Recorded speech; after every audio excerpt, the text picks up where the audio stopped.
बाद की तस्वीरों में एक बड़ा धमाका होता है। ये कोई आम लड़ाई नहीं है, बल्कि राग्नारोक नाम की गिल्ड ने मेन कैरेक्टर रोकान को खत्म करने के लिए एक सोची समझी साजिश रची है। उन्होंने अपने सबसे बेहतरीन रैंक वाले लड़ाकों को एक साथ मैदान में उतार दिया है। इससे पता चलता है कि वे रोकान को अपने लिए कितना बड़ा खतरा मानते हैं और उसे किसी भी हाल में जिंदा नहीं छोड़ना चाहते। रोकान को संभलने का एक भी मौका दिए बिना ये लोग एक साथ मिलकर हमला करते हैं। सबसे पहले 26वीं रैंक वाली आर्टेमिस अपने धनुष से ब्लड ऑफ डिस्ट्रक्शन नाम की पावर का इस्तेमाल करती है, जिससे आसमान से बैंगनी रंग के तीरों की बारिश होती है। इसका असली मकसद रोकान को जान से मारना नहीं, बल्कि उसे एक ही जगह पर फंसाना है, ताकि बाकी लोग उस पर अपना सबसे बड़ा हमला कर सके। जैसे ही रोकान तीरों से बचता है, 33वीं रैंक वाला होड अपने काले जादू वॉइड ब्लेड से वार कर देता है। ये राग्नारोक गिल्ड की गंदी राजनीति को दिखाता है, जहां वे आमने सामने की लड़ाई के बजाय छुपकर लगातार वार कर रहे हैं, ताकि रोकान पूरी तरह थक जाए और अपना बचाव न कर पाए। इसके बाद एक भारी सुनहरा जूता जमीन पर पड़ता है। ये 19वीं रैंक वाला हेलियोस है, जो इन सब में सबसे ताकतवर है। वो अपने सुनहरे कवच और एक विशाल हथियार के साथ सामने आता है और चिल्लाता है, ये तुम्हारा अंत है रोकान। फिर वो अपना सबसे खतरनाक हमला माउंटेन स्ट्राइक करता है, जिससे ऊर्जा का एक बड़ा धमाका होता है। हेलियोस का ये डायलॉग सिर्फ एक चेतावनी नहीं है, बल्कि उसके और उसकी गिल्ड के घमंड को दिखाता है। उसे पूरा यकीन है कि आर्टेमिस और होड के लगातार हमलों के बाद रोकान में अब ये बड़ा हमला सहने की ताकत नहीं बची है। वो रोकान को एक कीड़े की तरह कुचल देना चाहता है, पर आखिरी तस्वीर में हम धूल और धुएं के बीच एक हाथ देखते हैं, जिसने एक टूटी हुई तलवार को बहुत जोर से पकड़ा हुआ है। ये तस्वीर बिना कुछ बोले बहुत कुछ कह जाती है। इतने बड़े हमले के बाद भी रोकान जिंदा है। उसकी तलवार में दरारें जरूर आ गई हैं, लेकिन उसका गुस्सा और इच्छा शक्ति अपने चरम पर है। ये सीन साफ बता रहा है कि दुश्मनों का सबसे बेहतरीन हमला भी उसे मार नहीं पाया, और अब रोकान के पलटवार करने की बारी है। सके जैसे ही धूल छटती है, हम देखते हैं कि रोकान ने अपनी टूटी हुई तलवार से हेलियोस के उस विशाल और खतरनाक सुनहरे वार को बीच में ही रोक लिया है। हेलियोस के चेहरे पर जो हैरानी है, वो इस बात का सबूत है कि उसे बिल्कुल उम्मीद नहीं थी कि कोई उसका माउंटेन स्ट्राइक इतनी आसानी से झेल सकता है।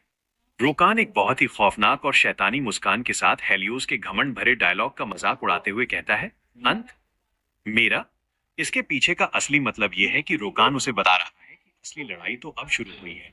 वो अपने नंगे हाथों और ताकत से हेलियोस की विशाल तलवार को चकनाचूर कर देता है, जिससे हेलियोस पूरी तरह सदमे में आ जाता है। ये सीन दिखाता है कि असली ताकत सिर्फ बड़े हथियारों से नहीं, बल्कि लड़ने के तजुर्बे और जबरदस्त शारीरिक क्षमता से आती है। अगले ही पल रोकान की आंखों में एक तेज पीली चमक आती है, और वो पलक झपकते ही एक बेहद शक्तिशाली और तेज जवाबी हमला करता है। यह वार इतना भयंकर है कि ये रोशनी की एक विशाल लकीर के साथ पूरे मैदान को चीर कर रख देता है। ये कोई आम बचाव नहीं था, ये दुश्मनों का सफाया करने वाला वार था। हेलियोस, जो कुछ देर पहले रोकान को खत्म करने का दावा कर रहा था, अब खुद हार का सामना कर रहा है। सिस्टम पर यू डाइड लिखा आता है, और हेलियोस का शरीर नीले पिक्सल बनकर गायब होने लगता है, जिसका मतलब है कि गेम उसे जबरदस्ती बाहर निकाल रहा है। Activating forced log out. Game से बाहर होते हुए हेलियोस उसे मॉन्स्टर बास्टार्ड कहता है। ये गाली दरअसल रोकान की उस भयानक ताकत का खौफ है, जिसे राग्नारोक गिल्ड कम आंकने की भारी भूल कर बैठी थी। अंत में धूल के बीच रोकान एक विशाल कुल्हाड़ी थामे हुए पूरी शान से खड़ा होता है और हंसते हुए कहता है, क्या तुम्हें सच में लगा था कि मैं महान रोकान इतनी आसानी से मर जाऊंगा? यहीं पर हमें उसकी असली पहचान और रुतबे का पता चलता है। वो 12वीं रैंक का लॉर्ड है, जिसे किंग ऑफ वायलेंस कहा जाता है। यह साबित करता है कि राग्नारोक गिल्ड के लड़ाके भले ही संख्या में ज्यादा थे, लेकिन रोकान की रैंक और ताकत उन सबसे, खासकर 19वीं रैंक वाले हेलियोस से कहीं ज्यादा ऊपर है। सीन की शुरुआत में हमें रोकान की असली पहचान दिखाई देती है। वो सिर्फ 12वीं रैंक का लॉर्ड ही नहीं है, बल्कि एक एसएसएस रैंक सोलो प्लेयर, बिना किसी गिल्ड का अकेला लड़ाका है। वो किसी गिल्ड के सहारे नहीं, बल्कि अपने दम पर यहाँ तक पहुंचा है। तभी राग्नारोक गिल्ड का एक और ताकतवर लड़ाका स्काडी स्काडी 17वीं रैंक का लॉर्ड मैदान में कूदता है। वो रोकान को नीचा दिखाने के लिए उस पर चिल्लाता है, स्काडी नफरत और गुस्से से, तू हम लॉर्ड्स के नाम पर एक कलंक है, एक कीड़ा है तू, मर जा रोकान। ये कहकर स्काडी अपनी खतरनाक बर्फीली शक्ति फ्रॉस्ट स्टॉर्म का इस्तेमाल करता है। रोकान के चारों तरफ एक भयानक बर्फीला तूफान आता है और उसे पूरी तरह बर्फ में जमा देता है। सिस्टम बताता है कि रोकान की वाइटैलिटी जान अब सिर्फ 60% बची है। राग्नारोक गिल्ड को लगता है कि बर्फ में जमने के बाद रोकान कमजोर पड़ गया है, लेकिन यही वे अपनी सबसे बड़ी गलती करते हैं। रोकान की आंखों में खौफ नहीं, बल्कि बर्फ को पिघला देने वाला गुस्सा है। वो अपनी ताकत से उस बर्फ को चकनाचूर करते हुए बाहर निकलता है। रोकान एक शैतानी और खौफनाक मुस्कान के साथ। हम्म, क्या कहा तूने? मैं एक कीड़ा हूं? अगर मैं कीड़ा हूं तो तुम सब तो मेरे सामने भिनभिनाती हुई मक्खियां हो। असल मजाक का वक्त खत्म हो चुका है। रोकान अब अपने किंग ऑफ वायलेंस वाले अवतार में आ जाता है। वो अपनी एक खौफनाक स्किल वॉर CRY युद्ध की दहाड़ का इस्तेमाल करता है। रोकान पूरी ताकत से दहाड़ते हुए, ये सिर्फ एक चिल्लाहट नहीं है, बल्कि एक ऐसा भयंकर शॉकवेव है जो पूरे मैदान को हिलाकर रख देता है। इस दहाड़ की ताकत से राग्नारोक के सभी लड़ाके जहां खड़े थे वहीं सुन्न पड़ जाते हैं। उनके सिर के ऊपर सिस्टम का तारांकन सुन्न पड़ना अलर्ट आ जाता है। होड दर्द में कांपते हुए, ओह, ये ये कोई इंसान नहीं, जंगली जानवर है। आर्टेमिस अपना सिर पकड़कर, म मेरा सिर फट रहा है। रोकान ने बिना हथियार चलाए ही अपने दुश्मनों को मानसिक और शारीरिक रूप से पैरालाइज कर दिया है। दुश्मनों को सुन्न करने के बाद रोकान अपने विशाल हथियार को लेकर हवा में एक ऊंची छलांग लगाता है। उसके चेहरे पर खून की प्यास और एक पागलपन भरी हंसी है। रोकान हवा से दुश्मनों पर झपटते हुए, क्यों, हा हा हा, मैं तुम सबका नाम और निशान मिटा दूंगा। तुम में से एक भी ढोंगी आज जिंदा वापस नहीं जाएगा। ये सीन पूरी तरह से गूस बम्प्स रोंगटे खड़े करने वाला है। जिन राग्नारोक गिल्ड वालों को लग रहा था कि वे रोकान का शिकार कर रहे हैं, उन्हें अब एहसास हो गया है कि पिंजरे में वे रोकान के साथ नहीं फंसे हैं, बल्कि रोकान उनके साथ पिंजरे में है। अब यहाँ से असली कत्लेआम शुरू होने वाला है। रोकान हवा में छलांग लगाकर उन सबको खत्म करने ही वाला होता है कि अचानक आसमान से बिजली का एक बेहद खौफनाक और विशालकाय वार सीधे उसके ऊपर गिरता है। ये कोई आम जादुई हमला नहीं है, बल्कि एक ऐसा धमाका है जो पूरे इलाके को एक गहरे गड्ढे में बदल देता है। इस भयंकर वार से रोकान जमीन पर आ गिरता है और सिस्टम स्क्रीन पर खतरे का अलर्ट आ जाता है। रोकान की वाइटैलिटी अब गिरकर सिर्फ 30% रह गई है। धुएं और धूल के बीच से रोकान जब ऊपर देखता है तो उसकी आंखों में दर्द से ज्यादा एक खौफनाक गुस्सा होता है।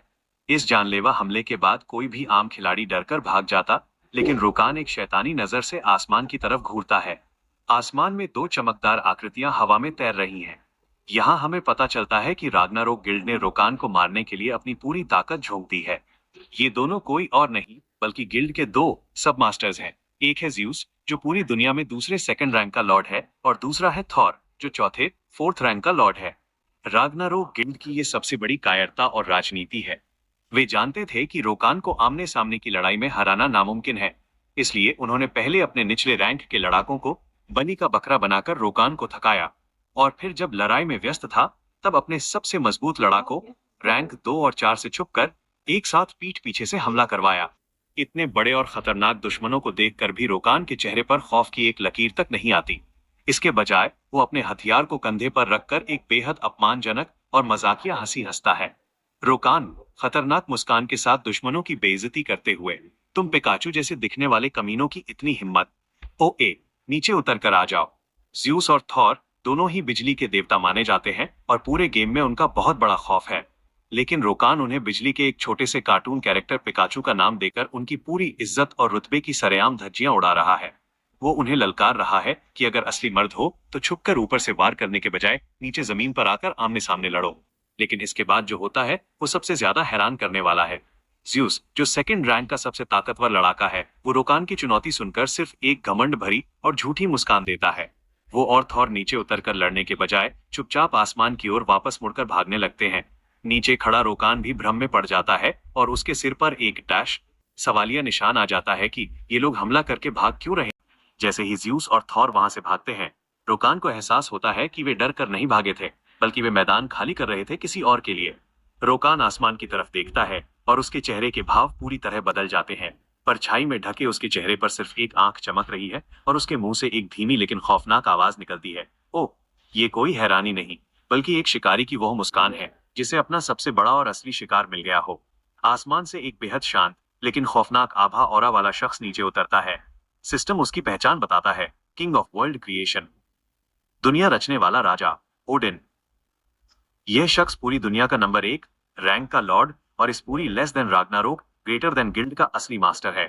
अब जाकर रोकान और हमें समझ आता है कि यह कोई आम हमला नहीं था, और वो एक देवता की तरह आसमान में तैरते हुए अपनी जादुई ताकत दिखाता है। उसके पीछे रोशनी के अनगिनत नुकीले भाले एक चक्र की तरह प्रकट हो जाते हैं। उसके धातु के कवच वाले पंजे से नीली ऊर्जा निकल रही है जो बिना कुछ कहे साबित कर रही है कि उसकी ताकत बाकी सभी लॉर्ड से कई गुना ज्यादा है।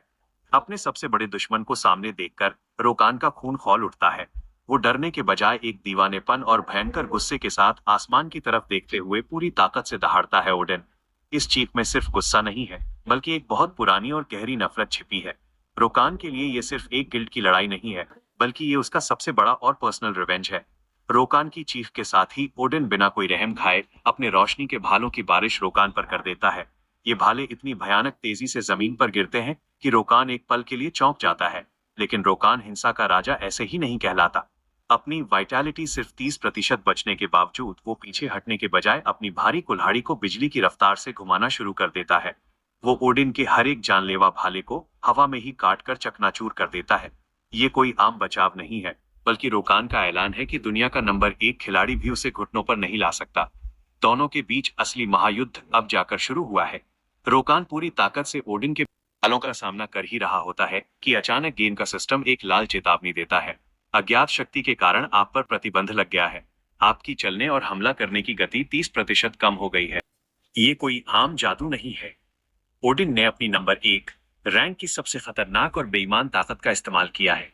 एक तो रोकान पहले से ही गंभीर रूप से घायल है, और अब ओडिन ने गेम के नियमों को अपने फायदे के लिए मोड़ते हुए रोकान की रफ्तार ही छीन ली है।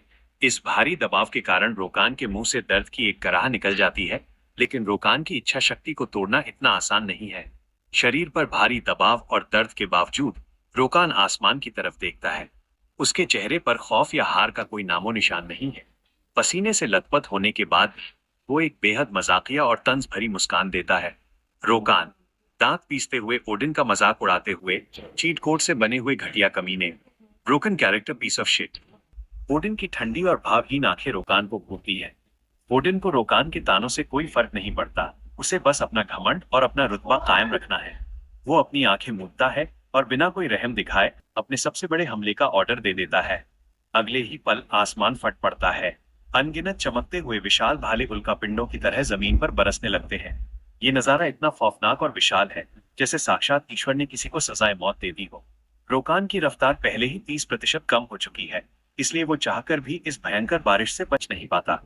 भाले सीधे उस पर आकर गिरते हैं और मैदान में एक के बाद एक धमाके होने लगते हैं। रोकान दर्द से बुरी तरह चीख पड़ता है। धुएं और धूल के बीच सिस्टम का आखिरी और सबसे खौफनाक मैसेज आता है। आपकी वाइटैलिटी 2% नीचे गिर गई है। आपके शरीर ने काम करना कम कर दिया है। रोकान, जो अब तक एक अजय शेर की तरह लड़ रहा था, आखिरकार घुटनों के बल जमीन पर गिर जाता है। उसके चारों तरफ भालों का ढेर लगा है। रोशनी मध्यम होती है और हम देखते हैं कि ओडिन और राग्नारोक गिल्ड के बाकी लड़ाकों की परछाइयां उसे चारों तरफ से घेरे हुए हैं। वे सब आसमान में तैरते हुए रोकान को अपनी आंखों के सामने दम तोड़ते हुए देख रहे हैं। उन्होंने अपनी पूरी ताकत, धोखेबाजी और राजनीति लगाकर आखिरकार हिंसा के राजा को घुटनों पर ला ही दिया। ओडिन आसमान से जमीन पर उतरता है और धीरे धीरे कदम बढ़ाते हुए घुटनों के बल बैठे रोकान की तरफ आता है। राग्नारोक गिल्ड के बाकी सारे लड़ाके एक घेरा बनाकर खड़े हैं और अपने सबसे बड़े दुश्मन को हारता हुआ देख रहे हैं। ओडिन अपनी ठंडी और घमंड भरी आंखों से रोकान को नीची नजर से देखता है। ओडिन, एक शांत लेकिन चुभने वाली आवाज में, कितनी शर्म की बात है। पसीने और खून से लथपथ रोकान गुस्से से अपने दांत पीसते हुए ओडिन को घूरता है। वो कुछ कर नहीं सकता, लेकिन उसकी आंखों की आग अभी बुझी नहीं है। ओडिन अपनी बात जारी रखता और यहाँ कहानी का सबसे बड़ा राज खुलता है। ओडिन, ताना मारते हुए, उस किंग ऑफ वायलेंस रोकान के लिए ये कितनी बड़ी निराशा है, जो कभी पूरी दुनिया का संयुक्त number 1 rank, combined first rank हुआ करता था, उसका इस कदर नीचे गिर जाना। अब वक्त आ गया है कि तुम हार मान लो। ऐसा कितनी बार हो चुका है। ओडिन अपना चमकता हुआ हाथ रोकान की तरफ बढ़ाता है। वो रोकान को सिर्फ मारना नहीं चाहता, बल्कि उसका असली मकसद कुछ और ही है।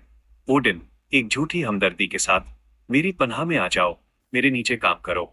तुमने जो कुछ भी खोया है, मैं तुम्हें वो सब वापस लौटा दूंगा। नहीं, मैं तुम्हें उससे भी कहीं ज्यादा दूंगा। ये तुम्हारा आखिरी मौका है, इसलिए समझदारी से फैसला करना। रोकान का सिर नीचे झुका हुआ है। एक पल के लिए ऐसा लगता है जैसे उसने हार मान ली है और वो ओडिन का ये प्रस्ताव स्वीकार कर लेगा।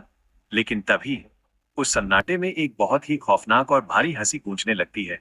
रोकान, धीमी और पागलपन भरी हंसी। ओडिन भी एक पल के लिए हैरान रह जाता है।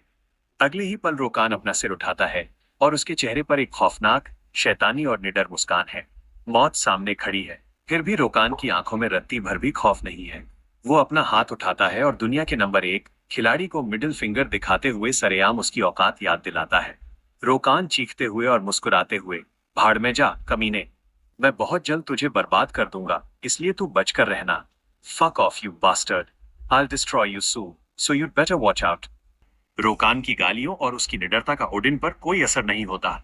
ओडिन की ठंडी और बेजान आवाज गूंजती है, कितनी शर्म की बात है। ये कहकर वो अपना हाथ तेजी से नीचे की तरफ झटकता है। अगले ही पल एक अंधा कर देने वाली रोशनी होती है और ओडिन का वार रोकान के शरीर के आर पार हो जाता है। सिस्टम की काली स्क्रीन पर बड़े और लाल अक्षरों में लिखा आता है, यू डाइड। लेकिन इस वर्चुअल रियलिटी वीआर गेम में मौत का दर्द सिर्फ हारने तक सीमित नहीं है। स्क्रीन पर गेम का सबसे खौफनाक और बेरहम नियम डेथ पेनल्टी सामने आता है। सिस्टम बताता है कि मौत की सजा के तौर पर रोकान का लेवल नीचे गिर गया है और उसके शरीर से एक कीमती कवच आर्मर लूटकर जमीन पर गिर जाएगा। इसके तुरंत बाद सिस्टम उसे गेम से जबरदस्ती बाहर निकाल देता है, एक्टिवेटिंग फोर्स्ड लॉगआउट। यह था। अगले ही पल नजारा पूरी तरह बदल जाता है। गेम की जादुई दुनिया से निकलकर हम असली दुनिया रियल वर्ल्ड के एक छोटे से कमरे में आ जाते हैं। कमरे में रखा एक hi-tech VR capsule, VR gaming pod, धुएं और भाप की आवाज के साथ खुलता है। असली दुनिया का रोकान उस मशीन से उठकर बैठता है। वो पसीने से पूरी तरह लथपथ है और ऐसे हाँफ रहा है जैसे सच में मौत के मुंह से बाहर आया हो। गेम में मरने का मानसिक दबाव और दर्द उसके असली शरीर पर साफ दिख रहा है।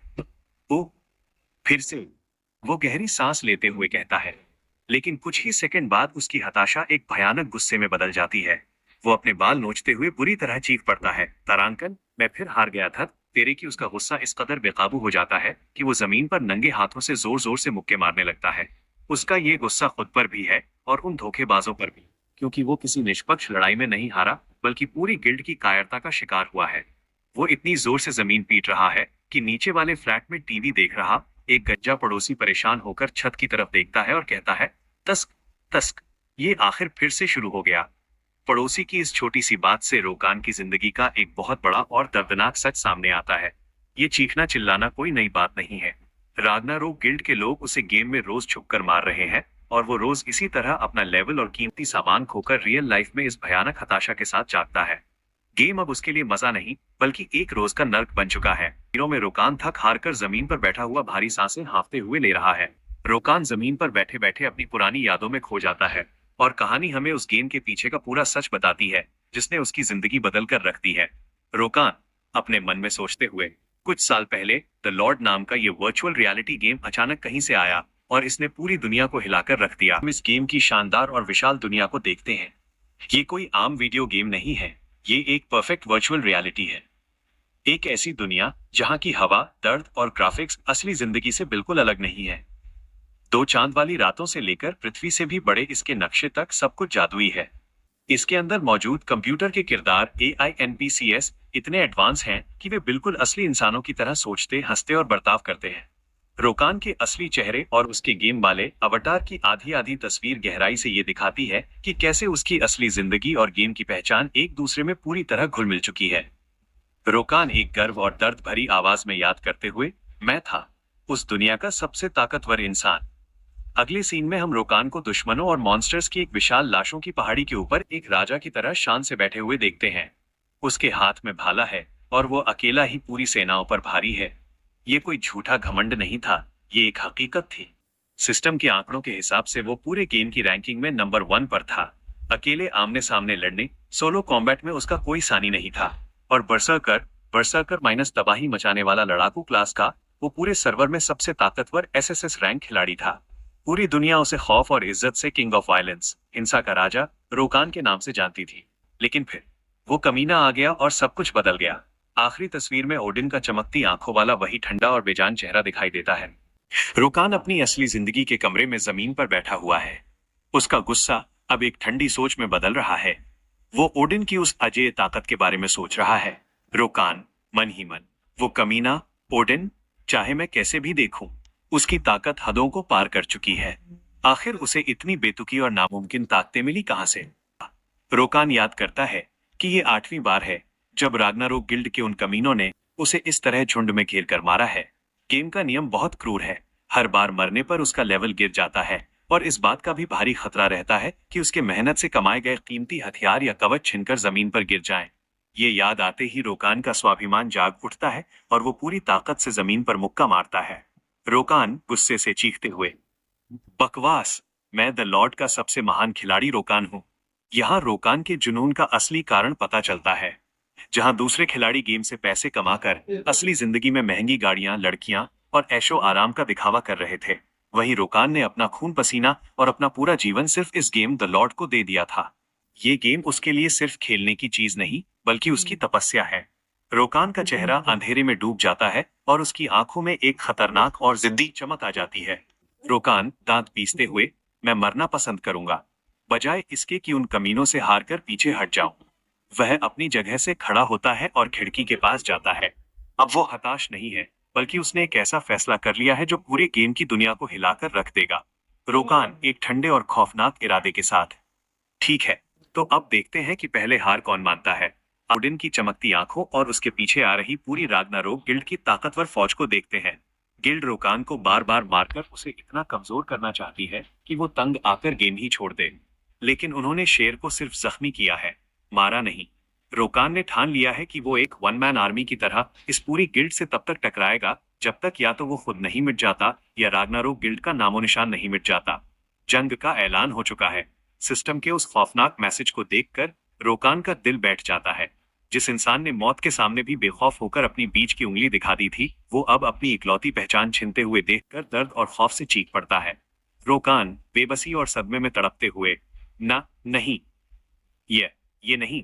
असली मतलब, रोकान के लिए उसका लेवल कम होना या कीमती हथियारों का गिरना उतना दर्दनाक नहीं था जितना दर्दनाक उसका वो खिताब किंग ऑफ वायलेंस छिन जाना था। वो नाम उसका वजूद था, उसकी तपस्या थी। हवा में लाल पिक्सल बनकर उड़ता हुआ वो सिस्टम मैसेज दरअसल रोकान की सालों की मेहनत, उसके गुरूर और उसके रुतबे की राख है, जो उसकी आंखों के सामने उड़ रही है और वो कुछ नहीं कर पा रहा। ओडिन आसमान से उसे इस बेबस हालत में देखता है। उसकी आंखों में न तो कोई गुस्सा है और न ही जीतने की कोई खुशी, बस एक ठंडी और बेजान सी नफरत है। ओडिन एक बेहद चुभने वाले तंज के साथ, तो आखिरकार तुमने एक रैंकर होने का अपना रुतबा भी खो ही दिया। अब तुम्हें मारने में कोई फायदा या कीमत नहीं बची है। पीछे खड़े ज्यूस की वो घटिया मुस्कान इस बात का सबूत है कि राग्नारोक गिल्ड के लिए रोकान अब एक खतरा नहीं, बल्कि एक फेंका हुआ कूड़ा बन चुका है। लेकिन ओडिन कोई कसर नहीं छोड़ना चाहता। मारने में कोई फायदा नहीं कहने के बावजूद वो आसमान से रोशनी के भालों की एक आखिरी और जानलेवा बारिश रोकान पर कर देता है। बिना किसी रहम के ये भाले रोकान के शरीर को छलनी कर देते हैं। दर्द की इंतहा के बीच रोकान अब लड़ना छोड़ देता है। वो टूट चुका है। बारिश की बूंदों और आंसुओं के साथ उसके चेहरे पर एक खौफनाक हताशा छा जाती है। रोकान दर्द से कराहते हुए और अपने अंत को स्वीकारते हुए, आखिरकार मैंने अपना सब कुछ खो दिया। जमीन पर बेजान पड़े रोकान की आंखों के सामने उसका वो पुराना, शानदार और खौफनाक रूप यादों की तरह तैरने लगता है। वो सुनहरे कवच में सजा हुआ किंग ऑफ वायलेंस, जिसके हाथ में एक विशाल कुल्हाड़ी थी, शरीर पर अनगिनत निशान थे और चेहरे पर एक अजेय, इनविंसिबल मुस्कान थी, जिसे देखकर दुनिया का नंबर 1 खिलाड़ी भी खौफ खाता था। रोकान मन ही मन अपनी बर्बादी का हिसाब लगाते हुए, मेरा वो नाम, किंग ऑफ वायलेंस, मेरा लेवल जो कभी सैकड़ों हंड्रेड्स में हुआ करता था, और मेरे वो सारे बेशकीमती आइटम्स, सब कुछ खत्म हो गया। ये कहानी का सबसे डार्क और दर्दनाक मोड़ है। रोकान अब पूरी तरह से शून्य पर आ चुका है। रोकान के शरीर को चीरते हुए ओडिन के रोशनी वाले भाले उसे एक असहनीय और भयानक दर्द देते हैं। रोकान जो कभी किसी के सामने नहीं झुका था, उस खौफनाक दर्द से बुरी तरह चीख पड़ता है। रोकान दर्द से तड़पते हुए, इसी चीख के साथ द लॉर्ड गेम के सबसे खूंखार और सबसे ताकतवर खिलाड़ी रोकान की महान कहानी का एक बहुत ही दयनीय और शर्मनाक अंत हो जाता है। स्क्रीन पर एक मैसेज आता है, या कम से कम मुझे लगा था कि कहानी यहीं खत्म हो गई होता है और हम असली दुनिया में आ जाते हैं। सुबह का वक्त है, खिड़की से रोशनी आ रही है और रोकान अपने एक बिखरे हुए छोटे से कमरे में बिस्तर पर लेटा है। तभी उसका अलार्म क्लॉक जोर जोर से बजने लगता है। Ring ring ring. ये आवाज उसे उस खौफनाक मौत के सदमे से बाहर खींच लाती है। रोकान गुस्से में अपना हाथ मारता है और एक ही झटके में उस अलार्म क्लॉक को चकनाचूर कर देता है। रोकान चिड़चिड़ेपन और गुस्से में चिल्लाते हुए, आह, चुप हो जा। अलार्म तोड़ने के बाद वो अपने बिस्तर पर बैठ जाता है। वो अपना चेहरा हाथों से छुपा लेता है और हार मान लेता है कि कोई चमत्कार नहीं हुआ। रोकान एक गहरी निराशा और थकावट के साथ, हाँ, आखिरकार कोई प्लॉट ट्विस्ट नहीं आया। रोकान खुद की बेबसी पर अफसोस करते हुए, मैं लगातार कमजोर होता गया और मैं अकेला उन कमीनों को कभी नहीं हरा पाया। जो एक साथ मिलकर लगातार अपनी ताकत बढ़ाते जा रहे थे। वो अपनी गर्दन सहलाते हुए एक बहुत ही आम लेकिन डरा देने वाली बात सोचता है। रोकान तनाव में बड़बड़ाते हुए, धत तेरे की, क्या कल मुझे कमरे का किराया भी देना है? इसका किराए की चिंता और अपनी हार की हताशा के बीच रोकान अचानक झटके से अपने बिस्तर से उठता है। गेम में अपना सब कुछ हारने के बाद भी उसके दिमाग में असली जिंदगी में सरवाइव सर्वाइव करने की जद्दोजहद चल रही है। रोकान सोचते हुए, मुझे अपना बचा हुआ गोल्ड गेम की करेंसी बेचना ही पड़ेगा। असल मतलब, गेम के अंदर जो थोड़ा बहुत सोना या सामान उसके पास बच गया है, उसे बेचकर वो असली पैसे कमाना चाहता है ताकि वो अपना कल का किराया दे सके। लेकिन अगले ही पल वो रुक जाता है। उसके चेहरे पर एक अजीब सी उलझन आ जाती है और वो सोचता है, लेकिन वो अपने कमरे के उस कोने की तरफ देखता है जहां उसका विशाल high tech VR connection capsule VR capsule रखा होता था। लेकिन वो कोना पूरी तरह से खाली है। वहां कुछ भी नहीं है। रोकान हैरानी से इधर उधर देखते हुए, मेरा कनेक्शन कैप्सूल कहाँ गया, जो हमेशा यहीं रखा होता था? वो किसी तार्किक लॉजिकल वजह को ढूंढने की कोशिश करता है। रोकान खुद से सवाल करते हुए, क्या मैंने कल कंपनी वालों को इसे वापस ले जाने रिट्रीवल की रिक्वेस्ट डाली थी? नहीं, बिल्कुल नहीं। और अगर डाली भी होती, तो मैंने तो किसी के लिए दरवाजा तक नहीं खोला था। वीआर कैप्सूल एक बहुत बड़ी और भारी मशीन होती है। ये कोई ऐसी चीज नहीं है जिसे कोई भी चुपचाप कमरे से चुरा ले जाए। इसे ले जाने के लिए कंपनी के लोगों को अंदर आना पड़ता। लेकिन रोकान तो कमरे से बाहर ही नहीं निकला था। ये बात उसे अंदर तक डरा देती है कि इतनी बड़ी मशीन हवा में कैसे गायब हो गई। अचानक रोकान के चेहरे पर पसीना आ जाता है और उसकी आंखें फटी की फटी रह जाती हैं। रोकान ठिठकते हुए, रुको। उसे अचानक एहसास होता है कि बात सिर्फ कैप्सूल के गायब होने की नहीं है। कमरे का पूरा माहौल, सामान रखने का तरीका, सब कुछ अजीब है लेकिन बहुत जाना पहचाना भी है। वो कमरे के बीचों बीच खड़े होकर खुद से पूछता है, मैं कहाँ हूँ? तभी उसकी नजर जमीन पर अपने पैरों के पास पड़े एक चमकते हुए स्मार्टफोन पर पड़ती है। फोन की स्क्रीन पर एक ऐसा नोटिफिकेशन आया हुआ है जिसे देखकर रोकान के पैरों तले जमीन खिसक जाती है। स्क्रीन पर बड़े अक्षरों में लिखा है, virtual reality game will soon be released. ये इस कहानी का सबसे बड़ा और रोंगटे खड़े कर देने वाला प्लॉट ट्विस्ट है। रोकान को लग रहा था कि मरने के बाद कोई चमत्कार नहीं हुआ, लेकिन चमत्कार गेम के अंदर नहीं, बल्कि असली दुनिया में हुआ है। रोकान सिर्फ सोकर नहीं उठा है, बल्कि वो समय में पीछे रिग्रेशन चला गया है। वो ठीक उस समय में वापस आ गया है जब द लॉर्ड गेम शुरू भी नहीं हुआ था। इसका सीधा सा मतलब है कि रोकान के पास अब भविष्य की पूरी जानकारी है। उसे गेम के सारे छुपे हुए खजानों, सारे सीक्रेट्स और सबसे जरूरी बात, राग्नारोक गिल्ड के उन सभी गद्दारों की असलियत पहले दिन से पता है जिन्होंने भविष्य में उसकी जिंदगी बर्बाद की थी। हिंसा के राजा को अपनी जिंदगी और अपना रुतबा वापस पाने का दूसरा मौका मिल गया है और इस बार वो किसी पर कोई रहम नहीं खाएगा। कहानी ने यहाँ से एक बहुत ही भयंकर और मजेदार मोड़ ले लिया है। फोन पर उस मैसेज को देखकर रोकान का दिमाग सुन्न पड़ जाता है। वो पागलों की तरह चीखता हुआ आहज सीधे अपने कमरे और बिल्डिंग से बाहर भाग खड़ा होता है। वो बिना कुछ सोचे समझे बीच सड़क पर बदवास भागता है। गाड़ियों के तेज हॉर्न भी बैंग बैंग बज रहे हैं, लेकिन उसे कोई परवाह नहीं है। भागते भागते जब उसकी सांस फूलने लगती है तो वो एक दीवार के सहारे खड़ा होकर हांफने लगता है। वो अपने चारों तरफ की इमारतों को देखता है और हैरान रह जाता है। रोकान गहरे सदमे में सोच रहा है, इसमें कोई शक नहीं है, ये तो पक्का वही मोहल्ला है जहां मैं 3 साल पहले रहा करता था। तभी उसकी नजर सामने बने एक स्टोर पर पड़ती है।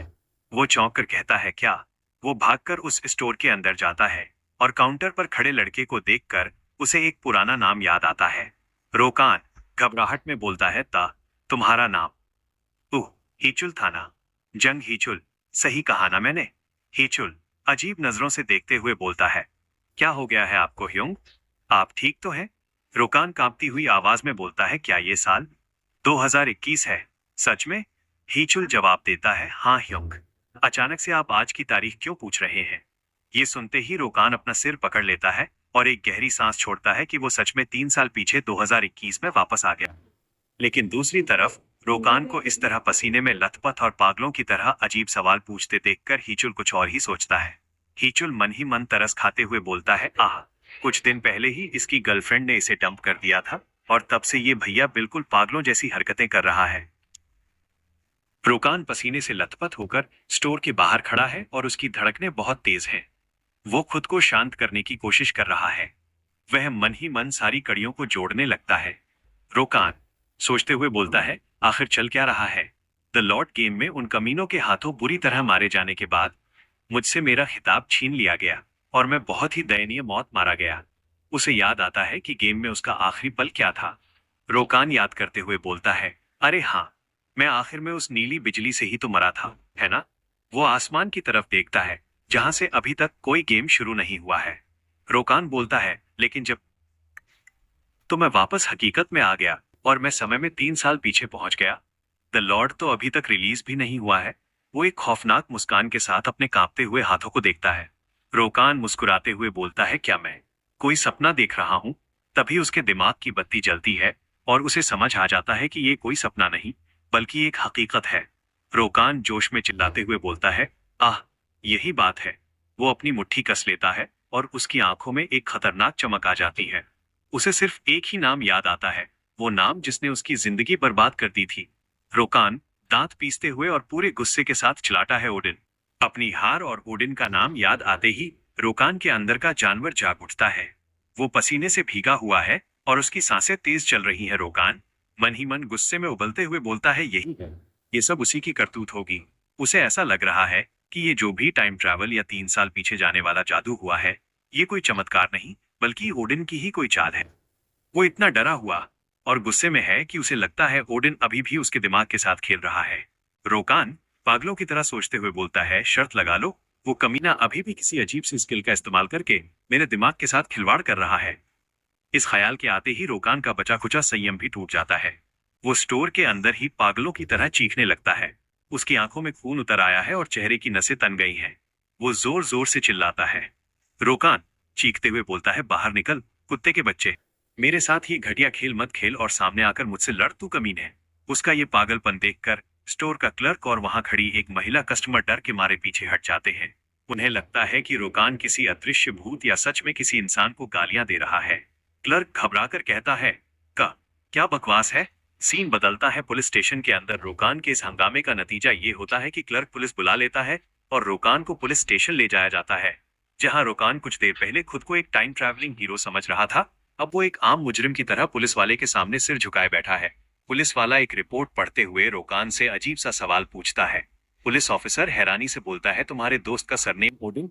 ये कैसा अजीब सा नाम है? रोकान खामोश बैठा है। आखिरकार पुलिस वाला उसे सिर्फ एक पागल आशिक समझकर चेतावनी देकर छोड़ देता है। पुलिस ऑफिसर बोलता है, मैं तुम्हें सिर्फ इस बार जाने दे रहा हूँ टिल्ड, दोबारा ऐसी हरकत मत करना टिल्ड। पुलिस स्टेशन से बाहर निकलते हुए रोकान के चेहरे पर कोई भाव नहीं है। वो चुपचाप खड़ा है, लेकिन ये शांति किसी बड़े तूफान से पहले की शांति है। उसका पागलपन अब ठंडी और सोची समझी नफरत में बदल चुका है। रोकान पुलिस स्टेशन से बाहर आकर एक शांत जगह पर खड़ा होता है। उसका दिमाग अभी भी इस बात को मानने से इनकार कर रहा है कि वो सच में टाइम ट्रैवल करके 3 साल पीछे आ गया है। द लॉर्ड गेम इतना एडवांस था कि उसकी वर्चुअल दुनिया बिल्कुल असली जैसी लगती थी। इसीलिए रोकान को लग रहा है कि शायद वो अभी भी गेम के अंदर ही फंसा हुआ है। रोकान शक भरी नजरों से देखते हुए बोलता है, क्या किसी के दिमाग पर किया गया साइकोलॉजिकल अटैक इतना डिटेल और असली हो सकता है? वो अपने ही ख्यालों में उलझा हुआ है। फिर वो खुद को ही जवाब देता है। रोकान बोलाटा, हे नहीं, मुझे इस तरह का भ्रम दिखाकर आखिर उस ओडिन को क्या फायदा होगा? उसे समझ आ रहा है कि ओडिन ने उसे गेम में पूरी तरह बर्बाद कर दिया था। अब उसे इस तरह के झूठे सपने दिखाने का कोई मतलब नहीं बनता। वो ये पक्का करने के लिए एक ऐसा काम करता है जो किसी आम इंसान के लिए पागलपन लगेगा। वो सड़क पर लगे एक मोटे कंक्रीट के खंभे के पास जाता है। वो अपना हाथ खंभे पर रखता है और एक गहरी सांस खींचता है और फिर बिना सोचे समझे पूरी ताकत से अपना सिर उस खंभे पर दे मारता है। पीछे खड़ा पुलिस वाला और कस्टमर हैरानी और डर से बोलता, हे, ये क्या पागलपन है? टक्कर इतनी जोरदार होती है कि खंभे में दरारें आ जाती हैं और रोकान का सिर बुरी तरह फट जाता है। उसके माथे और नाक से खून बहने लगता है, लेकिन उसके चेहरे पर दर्द के बजाय एक बहुत ही खौफनाक और पागलपन भरी मुस्कान आ जाती है। रोकान खून से लथपथ मुस्कुराते हुए बोलता, हे हूँ, ये दर्द बिल्कुल असली लग रहा है ना? पीछे खड़े लोग उसे देखकर डर रहे हैं और फुसफुसा रहे हैं। इसे क्या हो गया है? ये पागल हो गया है क्या? रोकान ने यह खतरनाक हरकत सिर्फ इसलिए की ताकि वो खुद को दर्द देकर यह साबित कर सके कि वो किसी गेम के भ्रम में नहीं है। वर्चुअल गेम में दर्द महसूस होता है, लेकिन असली दुनिया का खून और हड्डी टूटने का जो एहसास है, वो कोई गेम नहीं बना सकता। इस दर्द ने उसे यकीन दिला दिया है कि वो सचमुच 2021 की हकीकत में लौट आया है। वो पागल नहीं हुआ है, बल्कि उसका दिमाग अब पहले से ज्यादा तेज और साफ काम कर रहा है। अगले ही सीन में हम देखते हैं कि रोकान एक जिम जीआईएम के बाहर खड़ा है। रोकान जिम में है। वो एक भारी सैंडबैग पंचिंग बैग के सामने खड़ा है और उस पर अंधाधुंध और बेहद ताकतवर मुक्के और लातें बरसा रहा है। उसकी स्पीड और ताकत इतनी भयानक है कि सैंडबैग से चिंगारियां निकल रही हैं और हर वार के साथ एक धमाका हो रहा है। उसके आसपास खड़े जिम के दूसरे लोग और ट्रेनर उसे आंखें फाड़कर देख रहे हैं। जिम का आदमी हैरानी से बोलता है, ये कौन सा मार्शल आर्ट है? Kick boxing? दूसरा आदमी सोचते हुए बोलता है, मुझे नहीं पता, मैंने ऐसा कुछ पहले कभी नहीं देखा। इसके इतने बड़े बड़े मोशंस देखकर लगता है कि शायद ये सैम्बो सैम्बो माइनस एक तरह की रशियन फाइटिंग स्टाइल हो सकता है।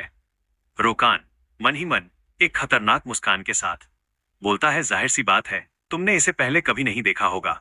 ये मेरी अपनी खुद की बनाई हुई मार्शल आर्ट स्टाइल है जिसे मैंने सिर्फ अपने हिसाब से ढाला, ऑप्टिमाइज्ड है। मैंने इसे द लॉर्ड के अंदर सालों तक निखारा है। रोकान अपने विचारों को आगे बढ़ाता है और हमें भविष्य की एक और झलक देता है। रोकान भविष्य की जानकारी देते हुए बोलता है, जैसे ही द लॉर्ड रिलीज होगा, पूरी दुनिया में अचानक से मार्शल आर्ट्स का एक बहुत बड़ा क्रेज आ जाएगा। रोकान जिम में पसीने से भीगा हुआ है, लेकिन उसके चेहरे पर एक अलग ही तरह का गुरूर और सुकून है। वो सैंडबैग को पूरी ताकत से पीट रहा है। हर मुक्के के साथ उसे यकीन हो रहा है कि उसने द लॉर्ड गेम के अंदर जो कुछ भी सीखा था वो कोई धोखा या खेल नहीं था, बल्कि एक असली ताकत है जो उसके खून में बस चुकी है।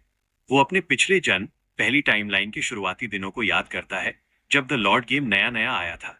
रोकान सोचते हुए बोलता है, शुरुआत में ऐसे कई खिलाड़ी थे जो सिर्फ कीबोर्ड और माउस वाले गेम खेलने के आदी थे। उनके लिए द लॉर्ड जैसा full dive virtual reality, full dive VR game एक बिल्कुल नई और अजीब चीज थी। एक स्क्रीन दिखाई देती है जिसमें एक लेवल 41 का खिलाड़ी जो भारी हथियारों से लैस है, एक बहुत ही कमजोर से लेवल 16 के मॉन्स्टर और सी के सामने मरा पड़ा है।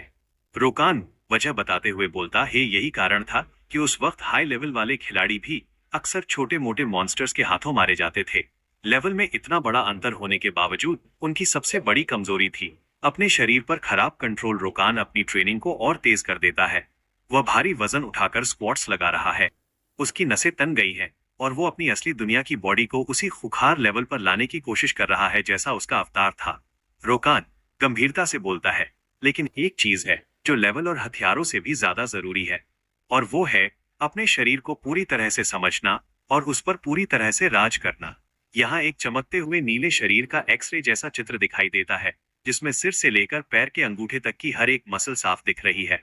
रोकान नियम समझाते हुए बोलता है, तुम्हारे सिर से लेकर तुम्हारे हाथों और पैरों की उंगलियों तक की हर एक मांसपेशी, तुम अपने शरीर को कितनी अच्छी तरह और परफेक्शन के साथ कंट्रोल कर सकते हो। द लॉर्ड गेम में तुम्हारी ताकत भी बिल्कुल उसी के बराबर होगी। तभी एक सैंडबैग को फाड़ती हुई एक जोरदार आग और चिंगारी निकलती है। ट्रेनिंग करते करते रोकान पूरी तरह थक चुका है, लेकिन उसके चेहरे पर एक बहुत बड़ी मुस्कान है। वो अपनी आंखें बंद करता है और आखिरकार इस सच्चाई को पूरी तरह से गले लगा लेता है। रोकान हाफते हुए लेकिन बहुत खुश होकर बोलता है, हाँ, अब वक्त आ गया है कि मैं इस सच्चाई को कबूल कर लूं। मैं सच में समय में 3 साल पीछे वापस आ चुका हूं। 1 महीने की कड़ी और खून पसीना एक करने वाली ट्रेनिंग के बाद रोकान पूरी तरह से बदल चुका है। उसका शरीर अब किसी आम इंसान का नहीं, बल्कि एक असली बर्सर्कर जैसा मजबूत और फौलादी हो गया है। कहानी का समय आगे बढ़ता है। 1 महीने बाद, द लॉर्ड गेम के रिलीज होने से ठीक 1 महीने पहले, रोकान अपने कमरे में अचानक एक झटके से उठता है। रोकान एक गहरी और संतुष्ट मुस्कान के साथ उस कैप्सूल को देखता है। रोकान बोलता है, हाँ, ये जगह बिल्कुल सही है। रोकान उस कैप्सूल के पास जाता है और अपना हाथ उसके ठंडे शीशे पर रखता है। उसकी आंखों में एक अजीब सी चमक और पुरानी यादों का तूफान है। रोकान मन ही मन बोलता है, यही वो गेम था जो मेरे लिए सब कुछ था। वो याद करता है अपने पिछले जन्म की उन खौफनाक और शर्मनाक बातों को। रोकान गुस्से से याद करते हुए बोलता है, उन रागनारोक गिल्ड के कमीनों के हाथों बुरी तरह पीटे जाने के बाद, जब मुझसे मेरा खिताब किंग ऑफ वायलेंस छीन लिया गया था और मैं एक कीड़े की तरह दयनीय मौत मारा गया था। उन यादों के साथ ही ओडिन का वो घमंड से भरा चेहरा उसकी आंखों के सामने आ जाता है। रोकान के चेहरे पर एक शैतानी और खून की प्यासी मुस्कान के है आ जाती है। ये हंसी किसी आम इंसान की नहीं, बल्कि एक ऐसे राक्षस की है जो अपने शिकार का इंतजार कर रहा है। रोकान एक खौफनाक और ठंडे इरादे के साथ बोलता है, तुम बस इंतजार करो, तुम कमीने और ओडिन। इस बार मैं एक ऐसे इंसान के रूप में दोबारा जन्म लूंगा जिसके सामने तुम लोग खड़े होने की औकात भी नहीं रखोगे। बिना एक भी पल बर्बाद किए रोकान उस हाईटेक कैप्सूल के अंदर लेट जाता है। मशीन चालू होती है और एक नीली रोशनी के साथ एक एडवांस हेडसेट उसके चेहरे पर आ जाता है। मशीन का दरवाजा धीरे धीरे बंद होने लगता है। रोकान पूरी तरह से तैयार होकर बोलता है, मैं तुम्हें छोटे छोटे टुकड़ों में चबा जाऊंगा। कैप्सूल का दरवाजा पूरी तरह बंद हो जाता है। रोकान की असली दुनिया की आंखें बंद हो जाती हैं। जैसे ही कैप्सूल बंद होता है, रोकान का दिमाग असली दुनिया से कटकर एक वर्चुअल दुनिया में पहुंच जाता है। उसके आंखों के सामने अंधेरा छा जाता है और सिस्टम बूटिंग होने लगता है। स्क्रीन पर उल्टी गिनती शुरू होती है। 5, 4, 3, 2, 1।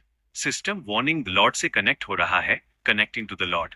अचानक एक तेज और चमकती हुई रोशनी रोकान की आंखों को चकाचौंध कर देती है। जब वो अपनी आंखें खोलता है तो वो खुद को एक जादुई और बेहद खूबसूरत ब्रह्मांड के बीच खड़ा हुआ पाता है। उसके चारों तरफ बैंगनी और नीले रंग के बादल और चमकते हुए तारे हैं। ये किसी गेम की लॉबी जैसा नहीं है, बल्कि एक बिल्कुल नई दुनिया का दरवाजा है। रोकान हैरानी और खुशी से उस ब्रह्मांड को देखते हुए बोलता, हे यही है द लॉर्ड की दुनिया। तभी गेम का सिस्टम एक मीठी लेकिन मशीनी आवाज में बज उठता है। सिस्टम रोकान से सवाल करते हुए, कृपया अपना नाम बताएं ट्रैवलर। रोकान के चेहरे पर एक ठंडी लेकिन दृढ़ मुस्कान है। उसने पिछले जन्म की गलतियों से बहुत कुछ सीखा है। अब वो कोई नया नाम नहीं सोचेगा। वो अपना वही पुराना नाम वापस लेगा और दुनिया को याद दिलाएगा कि असली राजा कौन है। वो एक गहरी सांस लेता है और अपनी पूरी दृढ़ता के साथ जवाब देता है, रोकान। मेरा नाम रोकान है। सिस्टम का मैसेज आता है, द लॉर्ड में आपका स्वागत है। रोकान निम तारांकन इंटू गेम शुरू होते ही नजारा बदलता है। एक गांव दिखाई देता है जहां इमारतों में भयंकर आग लगी हुई है। गांव में अफरा तफरी मची है। लोग दहशत में भाग रहे हैं और चिल्ला रहे हैं, भागो, गॉब्लिन्स ने घात लगाकर हमला कर दिया है। कुछ खुखार गॉब्लिन एक बेबस गांव वाले को जमीन पर गिराकर उस पर तीर और हथियारों से हमला कर रहे हैं। तभी रोकान बिना किसी डर के तेजी से भागते हुए सीधे उन गॉब्लिन्स की तरफ बढ़ता है। रोकान के सामने गेम का मैसेज आता है जो पूछता है कि क्या वो ट्यूटोरियल शुरू करना चाहता है। रोकान अपनी मुट्ठी कसता है और एक खतरनाक मुस्कान के साथ कहता है, बिल्कुल। रोकान आग के बीचों बीच शांत खड़ा है, जबकि सामने से एक गॉब्लिन जोर से चीखते हुए उसकी तरफ आ रहा है। टू गॉब्लिन पत्थर का एक भारी हथियार लेकर हवा में उछलकर रोकान पर वार करने आ रहा है। गॉब्लिन जोर से चीखते हुए अपनी भारी पत्थर की कुल्हाड़ी जमीन पर दे मारता है, जिससे आग और धूल का एक बड़ा धमाका होता है। लेकिन रोकान फुर्ती से पीछे हटकर उस जानलेवा वार से बच जाता है। रोकान के चेहरे पर कोई डर नहीं है। वो मुस्कुराता है और कहता है, हाँ, मुझे तुम्हारी ये हिम्मत पसंद आई, और अपना हथियार तेजी से घुमाता है। रोकान की इस खौफनाक फुर्ती और ताकत को देखकर गॉब्लिन की सिट्टी पिट्टी गुम हो जाती है और वो डर के मारे बीच में ही जम जाता है। अगले ही पल रोकान एक खतरनाक परछाई की तरह हवा में गॉब्लिन के ऊपर हावी हो जाता है और अपना हथियार पूरी ताकत से नीचे की तरफ चलाता है। रोकान के हथियार से एक बेहद तेज चमकती हुई सुनहरी ऊर्जा की लकीर निकलती है जो सीधे गॉब्लिन के सिर पर गिरती है। उस एक ही झटके में वो खूंखार गॉब्लिन बिल्कुल सीधे 2 टुकड़ों में चिर जाता है। गॉब्लिन को चीरने के बाद रोकान का हथियार इतनी जोर से जमीन पर टकराता है कि एक भयंकर धमाका होता है और चारों तरफ धूल का गुबार उड़ जाता है। इस खौफनाक तबाही के बीच रोकान एक शैतानी और खून की प्यासी मुस्कान के साथ खड़ा होता है और चिल्लाता है, मेरी पूजा करो। उसका यह भयानक रूप और ताकत इस बात का ऐलान कर देती है, हिंसा का राजा किंग ऑफ वायलेंस वापस आ गया है। गांव में चारों तरफ अभी भी भयंकर आग लगी हुई है और डरे हुए लोग बचाओ और भागो चिल्ला रहे हैं। गॉब्लिन को एक ही झटके में मारने के बाद रोकान के सामने एक सिस्टम मैसेज आता है जिसमें लिखा होता है कि उसने एक बहुत बड़ी उपलब्धि हासिल की है क्योंकि उसने अपने से ज्यादा ताकतवर दुश्मन को हराया है। इनाम के तौर पर उसे बॉर्न फाइटर यानी जन्म से ही लड़ाकू होने का खिताब टाइटल मिलता है, जिसे देखकर वह थोड़ा हैरान होता है। स्क्रीन पर उस खिताब का फायदा दिखाई देता है जिससे रोकान की ताकत हमेशा के लिए 1 पॉइंट बढ़ जाती है। ये देखकर वो बहुत खुश होता है और उसके चेहरे पर मुस्कान आ जाती है। रोकान मुस्कुराते हुए पूरे आत्मविश्वास के साथ सोचता है, बिल्कुल ऐसा ही तो होना चाहिए। यहाँ कहानी में बताया जाता है कि यह द लॉर्ड गेम की सबसे खास और अलग चीज है जिसे अचीवमेंट सिस्टम कहा जाता है। इस सिस्टम का नियम यह है कि जब भी कोई खिलाड़ी गेम में कुछ बहुत ही खास या लगभग नामुमकिन लगने वाला काम कर दिखाता है तो गेम उसे इनाम में या तो उसके स्टैट्स बढ़ा देता है या फिर उसे कोई खास स्पेशल इफेक्ट दे देता है। इसलिए इस गेम में सिर्फ मजदूरों की तरह पागलों की तरह मॉन्स्टर्स को मारकर अपना लेवल बढ़ाना सबसे बेकार और बेवकूफी भरा तरीका माना जाता है। रोकान मरे हुए गॉब्लिन के पास से आगे बढ़ जाता है और पीछे गॉब्लिन का शरीर नीले पिक्सल में बदलकर गायब होने लगता है।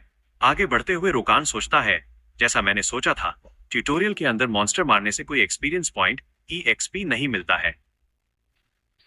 रोकान एक जलते हुए घर के दरवाजे के पीछे खड़ा है और याद करता है ट्यूटोरियल को क्लियर करने की शर्त दरअसल बहुत आसान है।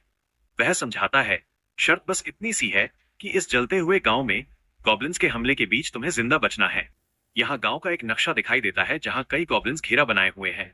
रोकान बताता है, तुम्हें बस गॉब्लिन्स से बचना है और चुपचाप गांव से बाहर निकल जाना है। वो आगे सोचता है, ट्यूटोरियल में मॉन्स्टर मारने से कोई EXP नहीं मिलता और एक लेवल 1 के खिलाड़ी के लिए एक साथ 2 गॉब्लिन से लड़ना बहुत मुश्किल होता है। लेकिन फिर उसके चेहरे पर एक बहुत ही चालाक और खतरनाक मुस्कान आती है और वो सोचता है, लेकिन वो मुस्कुराते हुए खुद से सवाल करता है, क्या हो अगर इस ट्यूटोरियल को पार करने का कोई असली और गुप्त तरीका हो। यहाँ कहानी 3 साल आगे की बात बताती है।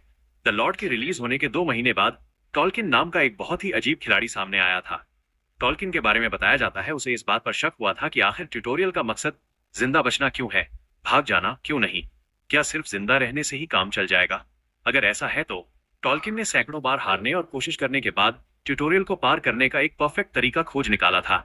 टॉल्किन को एक खजाने का चेस्ट खोलते हुए दिखाया जाता है और वो हंसता है, बिल्कुल मुझे पता था यहाँ कुछ ऐसा ही होगा। रोकान याद करता है कि उस असली तरीके को पूरा करने पर टॉल्किन को एक ऐसा शानदार रिवॉर्ड मिला था जो नॉर्मल इनाम से कई गुना बेहतर था। लेकिन इस मेथड को शरीफ में जानता हूं। एक डरी हुई औरत हांफते हुए अपनी जान बचाने के लिए बदहवास भाग रही है। तभी पीछे से एक खूंखार गॉब्लिन जोर से चीखते हुए उस पर हमला करने के लिए हवा में छलांग लगाता है। गॉब्लिन अपना हथियार उठाकर उस बेबस औरत को बस मारने ही वाला होता है, लेकिन तभी अचानक रोकान ऊपर छत से छलांग लगाकर ठीक उस औरत और गॉब्लिन के बीच में आकर खड़ा हो जाता है। हवा में ही रोकान अपने हथियार को पूरी ताकत से घुमाता है जिससे एक जोरदार झटका निकलता है। रोकान के इस अचानक और ताकतवर हमले को देखकर गॉब्लिन हक्का बक्का रह जाता है और डर के मारे उसकी आंखें फटी रह जाती हैं। तभी एक दूसरा गॉब्लिन अपना भाला लेकर रोकान की तरफ चीखते हुए हमला करने दौड़ पड़ता है। रोकान बिना घबराए अपनी कुल्हाड़ी को फिर से घुमाता है और उसमें से एक सुनहरी तेज धार एनर्जी की लकीर निकलती है। वह सुनहरी धार उस दूसरे गॉब्लिन के सीधे बीचों बीच गिरती है और उसे एक ही झटके में 2 टुकड़ों में चीर देती है। एक भयंकर धमाके के साथ गॉब्लिन का शरीर जमीन पर गिरकर तबाह हो जाता है और चारों तरफ धूल और चिंगारियां उड़ जाती हैं। रोकान ने एक बार फिर अपनी खूंखार ताकत का सबूत दे दिया है। एक गॉब्लिन चौंक कर पीछे मुड़ता है, उसे लगता है कि कोई उसके पीछे है। तभी अचानक रोकान की कुल्हाड़ी बहुत तेज रफ्तार से हवा में घूमती हुई आती है। गॉब्लिन बुरी तरह डरकर चीखने लगता है क्योंकि कुल्हाड़ी सीधा उसकी तरफ आ रही है। रोकान अपनी कुल्हाड़ी को पूरी ताकत से घुमाते हुए गॉब्लिन पर हमला करता है और जोश में चिल्लाता है, स्ट्राइक। रोकान सोचता है, मुझे इस गांव में हमला करने वाले पूरे गॉब्लिन झुंड को जड़ से खत्म करना है, बिना किसी एक को भी जिंदा छोड़े। रोकान बताता है कि उस टॉल्किन के तरीके के अनुसार इस गांव में हमला करने वाले कुल 25 गॉब्लिन हैं। रोकान एक मरे हुए गॉब्लिन के पास अपनी कुल्हाड़ी टिका कर खड़ा है और कहता है, पहला तरीका है डिवाइड एंड कॉन्कर, यानी उन्हें एक एक करके मारो। लेकिन फिर वो चिढ़कर कहता है नहीं है। वो याद करता है, मैंने अब तक इस तरह छुपकर 9 गॉब्लिन्स को मार गिराया है। रोकान अपने कंधे पर कुल्हाड़ी रखकर चलते हुए गांव में आगे बढ़ता है और पीछे मरे हुए गॉब्लिन्स पड़े हैं। वो सोचता है, लेकिन शायद ये छुपकर मारने वाला तरीका अब आगे काम नहीं आएगा। रोकान गॉब्लिन के हमले के पैटर्न को याद करता है। जब गॉब्लिन्स की संख्या 15 से कम हो जाती है तो उनका बॉस खतरे को भांप लेता है और बचे हुए सभी गॉब्लिन्स को एक जगह इकट्ठा कर लेता है। वो आगे बताता है, उसके बाद चाहे खिलाड़ी कुछ भी करे, वो सारे गॉब्लिन्स एक झुंड में ही रहते हैं और एक साथ मिलकर हमला करते हैं। यह बात सोचकर रोकान अपने कदम एक तरफ बढ़ाता है और कहता है तो अब वो आगे सोचता है। रोकान अपनी कुल घर के बड़े से लकड़ी के दरवाजे के सामने खड़ा होता है और एक खतरनाक मुस्कान के साथ कहता है, सेकंड मेथड आजमाने का वक्त आ गया है। यहाँ एक छोटा सा फ्लैशबैक या पिछली लड़ाई का नजारा है। रोकान हांफ रहा है, वो थका हुआ लग रहा है और उसके चेहरे पर चोट के निशान हैं। वो एक टूटे हुए घर के अंदर जमीन पर गिरा हुआ है। सिस्टम का एक मैसेज चमकता है, आपकी हेल्थ सिर्फ 20% बची है। शरीर की ताकत और काम करने की क्षमता कम हो गई है। रोकान दर्द से हांफते हुए और जमीन पर पड़े हुए 3 मरे हुए गॉब्लिन्स को देखकर सोचता है, शिट, मुझे लगा था मैं मरने वाला हूं। क्या एक साथ 3 गॉब्लिन से आमने सामने लड़ना कुछ ज्यादा ही बेवकूफी थी। वो अपनी जान बचाने के लिए जल्दी से घर की अलमारी में रखी हुई दवाइयों पोशंस की तरफ अपना हाथ बढ़ाता है। वो एक हरे रंग की चमकती हुई बोतल पोशन को गटक जाता है। सिस्टम मैसेज बताता है, सबसे निचले दर्जे की हेल्थ पोशन, लोएस्ट ग्रेड हेल्थ पोशन का इस्तेमाल किया गया। शरीर की ताकत वापस आ रही है।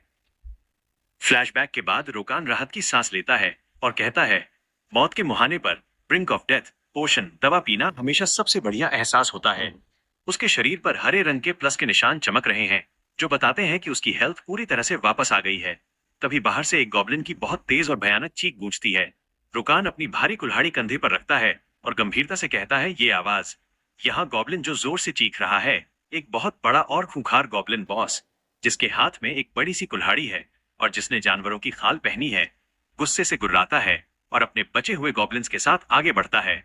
गॉब्लिन बॉस की भयानक और गुस्से से भरी लाल आंखें दिखाई देती हैं, जो अपने मरे हुए साथियों को देखकर बदला लेने के लिए बेताब है। गॉब्लिन बॉस अपने सारे गॉब्लिन्स के साथ चीखते हुए और हमला करने के लिए एक साथ दौड़ पड़ता है। रुकान घर के दरवाजे से बाहर आता है और गॉब्लिन बॉस के सामने आकर अपना पैर जमीन पर टिकाता है।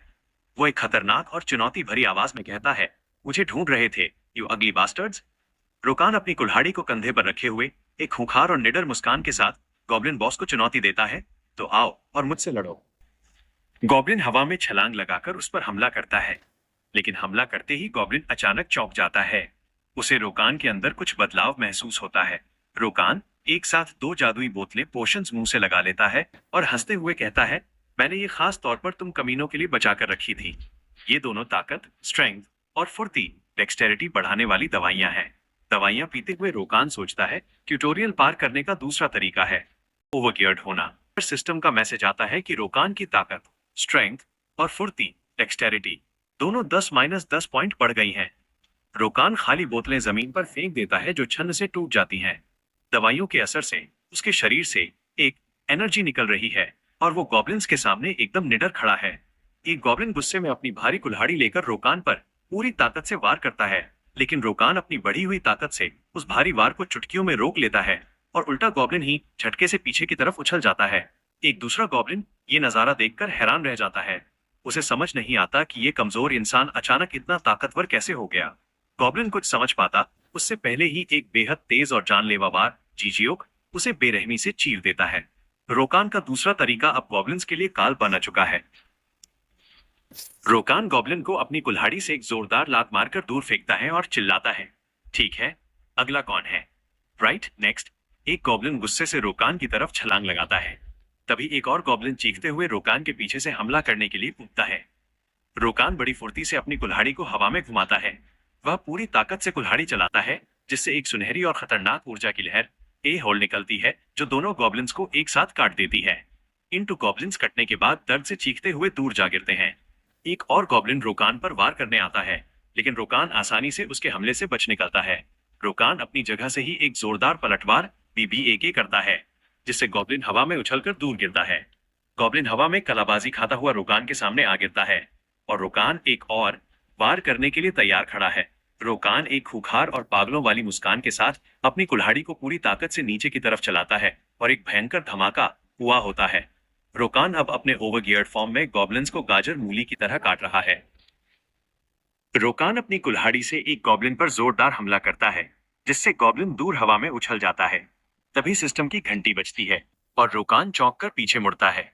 सिस्टम का मैसेज आता है, एक चौंकाने वाली उपलब्धि, सरप्राइजिंग अचीवमेंट। आपने अपने से ज्यादा ताकतवर और बड़ी संख्या में दुश्मनों को बिना कोई चोट खाए फ्लॉलेसली हरा दिया है। रोकान मरे हुए गॉब्लिन्स के बीच खड़ा है, जो नीले पिक्सल्स में बदलकर गायब हो रहे हैं। सिस्टम आगे बताता है, आपको नेचुरल फाइटर यानी पैदाइशी लड़ाकू का खिताब टाइटल मिल गया है। इसके साथ ही एक और खास मैसेज आता है, आप इस खिताब को हासिल करने वाले पहले फर्स्ट खिलाड़ी हैं। सिस्टम इस खिताब की अहमियत समझाता है। पहला नेचुरल फाइटर, आपकी वह प्रतिभा जिसने आपको अपने से 3 लेवल ऊंचे और भारी संख्या में दुश्मनों को बिना एक भी खरोच खाए हराने में मदद की, उसे भगवान का तोहफा, गिफ्ट फ्रॉम हेवंस माना जा सकता है। खिताब के फायदे इफेक्ट स्क्रीन पर आते हैं। आपकी ताकत, स्ट्रेंथ और फुर्ती, डेक्सटेरिटी 3 पॉइंट बढ़ गई है। जब आप एक साथ 5 या उससे ज्यादा लोगों से लड़ेंगे, तो आपके क्रिटिकल हमले लगने के चांस 5% बढ़ जाएंगे। रोकान ये देखकर बहुत खुश होता है और उसके चेहरे पर एक बड़ी सी मुस्कान आ जाती है। वो मुस्कुराते हुए सोचता है, ओह, तो क्या इस गेम में किसी भी खिताब को सबसे पहले करने पर कोई बोनस, फर्स्ट एक्वायरमेंट बोनस भी मिलता है? रोकान अपना स्टैट्स पैनल खोलकर देखता है और खुद पर गर्व करते हुए सोचता है, मैं अभी सिर्फ लेवल 1 का हूं, लेकिन मेरे अभी के स्टैट्स 15 ताकत, स्ट्रेंथ और 14 फुर्ती, डेक्सटेरिटी है, जो कि एक लेवल 1 खिलाड़ी के लिए नामुमकिन है। रोकान अपनी बढ़ी हुई स्टैट्स को देखकर मुस्कुराता है और सोचता है, मेरे ये स्टैट्स एक लेवल 10 खिलाड़ी के बराबर है। ये सब सोच ही रहा होता है कि तभी पीछे से कई सारे गॉब्लिन्स एक साथ मिलकर रोकान पर हमला कर देते हैं। रोकान बिना पलटे और बिना किसी डर के कहता है, क्या तुम्हें अभी भी समझ नहीं आया बेवकूफों? रोकान बड़ी फुर्ती से पीछे मुड़कर अपनी भारी कुल्हाड़ी चलाता है, जिससे गॉब्लिन हवा में उछलकर दूर जा गिरता है। एक दूसरा गॉब्लिन हवा में छलांग लगाकर हमला करने आता है, लेकिन रोकान अपनी कुल्हाड़ी के पिछले हिस्से डंडे से उसके मुंह पर जोरदार प्रहार करता है, जिससे गॉब्लिन का मुंह टूट जाता है। एक तीसरा गॉब्लिन रोकान पर वार करने की कोशिश करता है, पर गिरा देता है और कहता है, तुम मेरे सामने कुछ भी पास का आ नहीं हो। तभी एक बहुत बड़ा गॉब्लिन बॉस अपनी विशाल तलवार लेकर रोकान पर हमला करता है। रोकान उसे देखकर थोड़ा चौंकता है। गॉब्लिन बॉस अपनी तलवार को जोर से घुमाते हुए रोकान पर सीधा वार करता है। रोकान अपनी कुल्हाड़ी से उस भारी वार को रोकता है, जिससे एक भयंकर धमाका होता है और आग की लपटें उठती हैं। सिस्टम बताता है कि ये एक लेवल 15 आर्म्ड गॉब्लिन एलीट है। रोकान अपनी कुल्हाड़ी के डंडे से उस भारी और जानलेवा हमले को रोक लेता है। दोनों हथियारों के आपस में टकराने से जोरदार चिंगारियां निकल रही हैं। रोकान मुस्कुराते हुए मजे लेते हुए कहता है, ओ हाँ, तुम अभी भी यहीं थे, है ना? जैसे कि वो इस बॉस को कोई अहमियत ही नहीं दे रहा हो। भारी दबाव के बावजूद रोकान के चेहरे पर एक खूंखार मुस्कान है। वो उस एलीट गॉब्लिन का मजाक उड़ाते हुए उसे चिढ़ाता है और कहता है, बेवकूफ बॉस, इतने खतरनाक दुश्मन के सामने भी रोकान बिल्कुल नहीं डर रहा है। दोनों के बीच भयंकर लड़ाई शुरू हो जाती है और उनके हथियारों के टकराने से आसमान में जोरदार धमाकों की आवाजें गूंजने लगती हैं। वो एलिट गॉब्लिन गुस्से से पागल होकर अपना हथियार तानता है और जोर से चीखते हुए रोकान पर टूट पड़ता है। गॉब्लिन का हमला बहुत ताकतवर होता है। एक तेज पीले रंग की जादुई ऊर्जा रोकान को जोर से पीछे की तरफ धकेल देती है। वार इतना भारी होता है कि रोकान हवा में पीछे की तरफ खिसकता चला जाता है। रोकान दर्द से अपने दांत पीसता है और उस भारी झटके को बर्दाश्त करने की कोशिश करता है। एलिट गॉब्लिन रोकान को कमजोर पड़ता देख और भी खूंखार और डरावना रूप ले लेता है। रोकान का काम तमाम करने के लिए वो गॉब्लिन अपनी पूरी ताकत बटोरता है और हवा में एक बहुत ऊंची छलांग लगाता है। वो गॉब्लिन जमीन पर एक भयंकर धमाका करते हुए अपना सबसे जानलेवा और बड़ा हमला करता है, जिससे चारों तरफ आग की लपटें उठ जाती हैं। लेकिन धूल छंटते ही नजारा हैरान करने वाला होता है। रोकान अपनी कुल्हाड़ी से उस भयानक वार को आसानी से रोके हुए खड़ा है। उसके चेहरे पर एक शैतानी मुस्कान है और वो बॉस का मजाक उड़ाते हुए कहता है, तारांकन और इतना सब होने के बाद भी एक गॉब्लिन आखिरकार एक गॉब्लिन ही होता है। कि चेहरे की ये खुखार मुस्कान बता रही है कि ये हमला उसका कुछ नहीं बिगाड़ पाया। अब किंग ऑफ वायलेंस इस एलीट बॉस को उसकी असली औकात दिखाने वाला है। रोकान पूरी ताकत से अपनी भारी कुल्हाड़ी को घुमाकर गॉब्लिन बॉस के वार का डटकर सामना करता है। दोनों के हथियारों की इस जोरदार टक्कर से एक बहुत बड़ा और भयंकर धमाका होता है, जिससे चारों तरफ तेज रोशनी और ऊर्जा फैल जाती है। धूल और चिंगारियों के बीच रोकान लड़ते हुए मुस्कुराता है और पूरे आत्मविश्वास से कहता है, मैंने तुम्हारे इस सीधे और आसान से हमले के तरीके को पहले ही समझ लिया है। ये सुनकर गॉब्लिन बॉस गुस्से से पागल हो जाता है और अपने हथियार को भाले की तरह सीधे रोकान के सीने में भोंकने की कोशिश करता है। लेकिन रोकान बहुत ही आराम से सिर्फ अपना शरीर थोड़ा सा पीछे हटाकर उस जानलेवा वार से बच निकलता है और शांत आवाज में कहता है, ठीक है। वार खाली जाते ही रोकान तुरंत पलटवार करने के लिए तैयार होता है और बॉस का मजाक उड़ाते हुए पूछता है, क्या तुम्हारा वो हमला काम आया? अपना सबसे ताकतवर वार खाली जाने पर गॉब्लिन बॉस एकदम से हक्का बक्का रह जाता है और उसकी आंखें फटी की फटी रह जाती। गॉब्लिन की फुर्ती से अपना हाथ आगे बढ़ाता है और सीधे पंजों में कसकर दबोच लेता है। गॉब्लिन की पकड़ इतनी लोहे जैसी मजबूत है, रोकान दर्द से छटपटा उठता है और खुद को छुड़ाने की कोशिश करता है। अगले ही पल जमीन पर दे मारता है। इस भयंकर पटकनी से जमीन टूटकर बिखर जाती है और एक जोरदार धमाका होता है। जमीन पर इतनी जोर से पटकने के बाद भी गॉब्लिन बॉस हार नहीं मानता और गुस्से में पागल होकर अपनी पूरी ताकत से रोकान पर पलटवार करता है। गॉब्लिन बॉस का भारी हथियार जमीन पर इतनी जोर से टकराता है कि एक भयंकर धमाका होता है और पत्थर के बड़े बड़े टुकड़े हवा में उड़ने लगते हैं। इस जानलेवा हमले की लहर से रोकान को भारी नुकसान पहुंचता है। वो दर्द से कराह उठता है। स्क्रीन पर सिस्टम मैसेज चमकता है, आपको 355 डैमेज मिला है। आपकी वाइटैलिटी सिर्फ 20% बची है।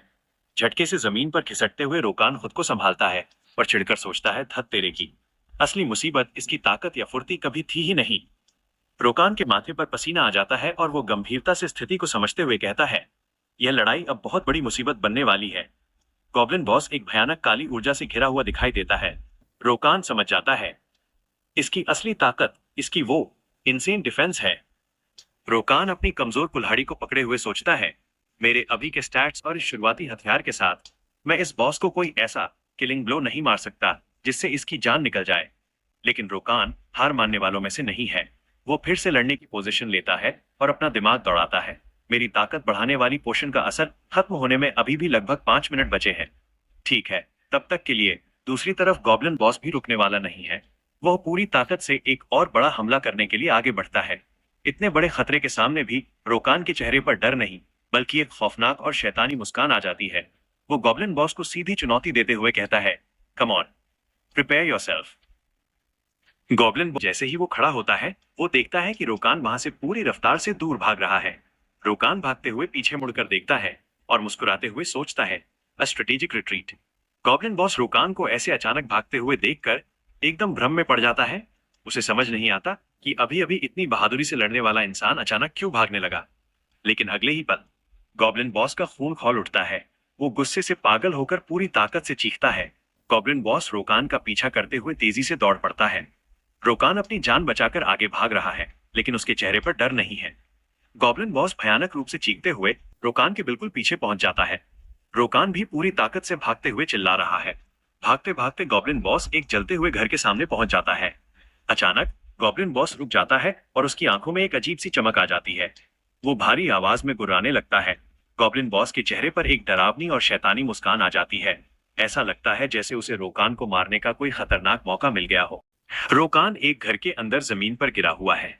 वो बुरी तरह थका हुआ है और जोर जोर से हाँफ रहा है। वो दर्द से अपनी पसलियों को पकड़ता है और कराहते हुए कहता है, बहुत दर्द हो रहा है, क्या मेरी पसली टूट गई? वह चिढ़कर सोचता है कि इस गेम को इतना असली क्यों बनाया गया है। तभी रोकान अपने हाथ में एक चमकता हुआ स्क्रोल निकालता है।